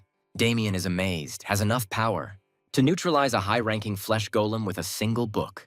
The enemy is attacking from the rear. Margaret will deal with it, and Sanus must return to her position. It's a shame, but Sanus promised Damien that they would definitely find time next time. Agnes, of course, sees it a little differently. She thinks that Sanus is luring our hero to lectures on the Bible, and he experiences a kind of jealousy, which made her feel sad and depressed, or maybe even angry, and she will take this anger out on the monsters. Morgana suggested leaving everything to her to give her time to calm down. Agnes went out alone against a bunch of huge monsters, but she was the only student of the Azure Flame. If among the 5 saints, light was the most annoying enemy, that Azure Flame is by far the strongest. Agnes effortlessly destroyed the monsters one after another. I took out all my negative emotions on them. After that, it became quiet around. So far, no one is attacking anymore. But they came across a fork in the road. It would be too inefficient for the whole crowd to go there one by one. The leaders of the 2 orders began a meeting about whether it would be a good idea to split into squads. Agnes decided to go get a bite to eat while she had the chance. But Dionisio had already prepared food for her. He handed her the food with a smile. But he looked at our hero as if he was doing him a favor. But he also needed to eat. There was a big battle ahead, so Agnes asked Damien to eat well. After all, they came all this way to kill the puppeteer of corpses. Our hero is still curious why she is so fixated on him, but it is very tactless to ask someone so easily about the past. But since Damien came here at her request, she will tell. Before this, she had already told the story of the village that had been devastated by the puppeteer in the past. Agnes lived in that village and she survived then. Then, her older brother, the paladin, returned home on leave. Every time her brother came, Agnes would stay up all night listening to his stories about the service in the Holy Church. But that day, she couldn't listen to them. The village was attacked by hordes of walking zombies. Her brother asked her to hide and not go out under any circumstances. He asked me not to go out until someone opened the door, and also not to make any sounds. This was the last time Agnes saw him. When she was rescued by a patrol from the Holy Church, the bodies of the villagers and the undead had already been burned. Through the Holy Church, she learned that the culprit of what happened that day was the puppeteer. That's why she's looking for him, and that's why she became a paladin. While Agnes was telling her story, the meeting about further actions also ended. They had to decide whether to check the 5 passages one by one or split the punitive detachment and enter at once. In the end, they came to the conclusion that it was better to split up and enter at once. Gomel wanted them to go together, but Margaret and Sanus were against it, so the meeting dragged on. This guy has always been overly cautious, which Margaret thinks is his problem. Our hero noticed that they seem to have known each other for a long time.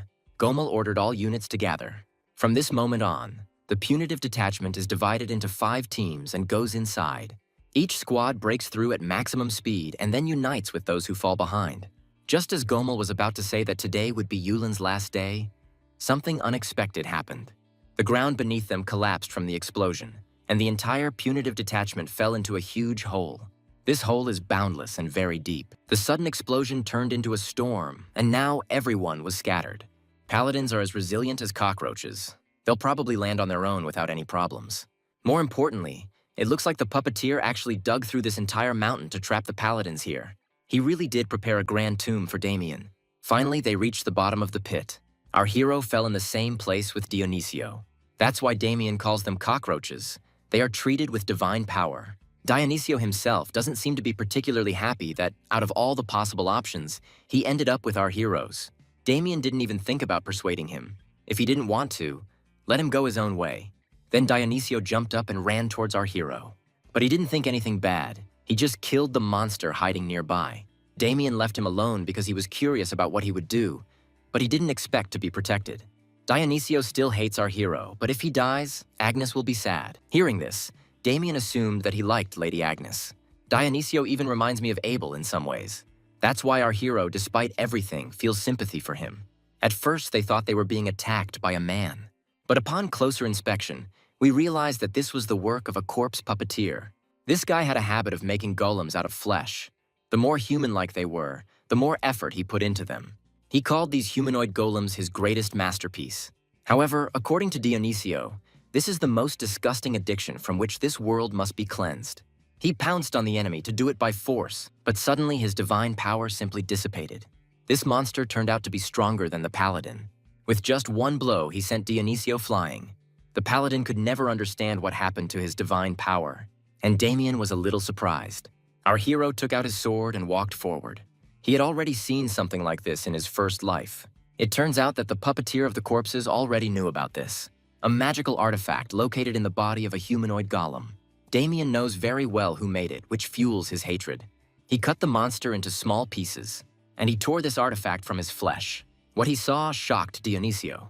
Our hero so easily defeated the monster he couldn't. In addition, Damien's aura is terrifying and evokes fear. Our hero threw the artifact to the paladin and asked him to take it for study by the church. This will explain why their divine power stopped working. In a past life, the church found a way to resist too late and suffered much greater losses.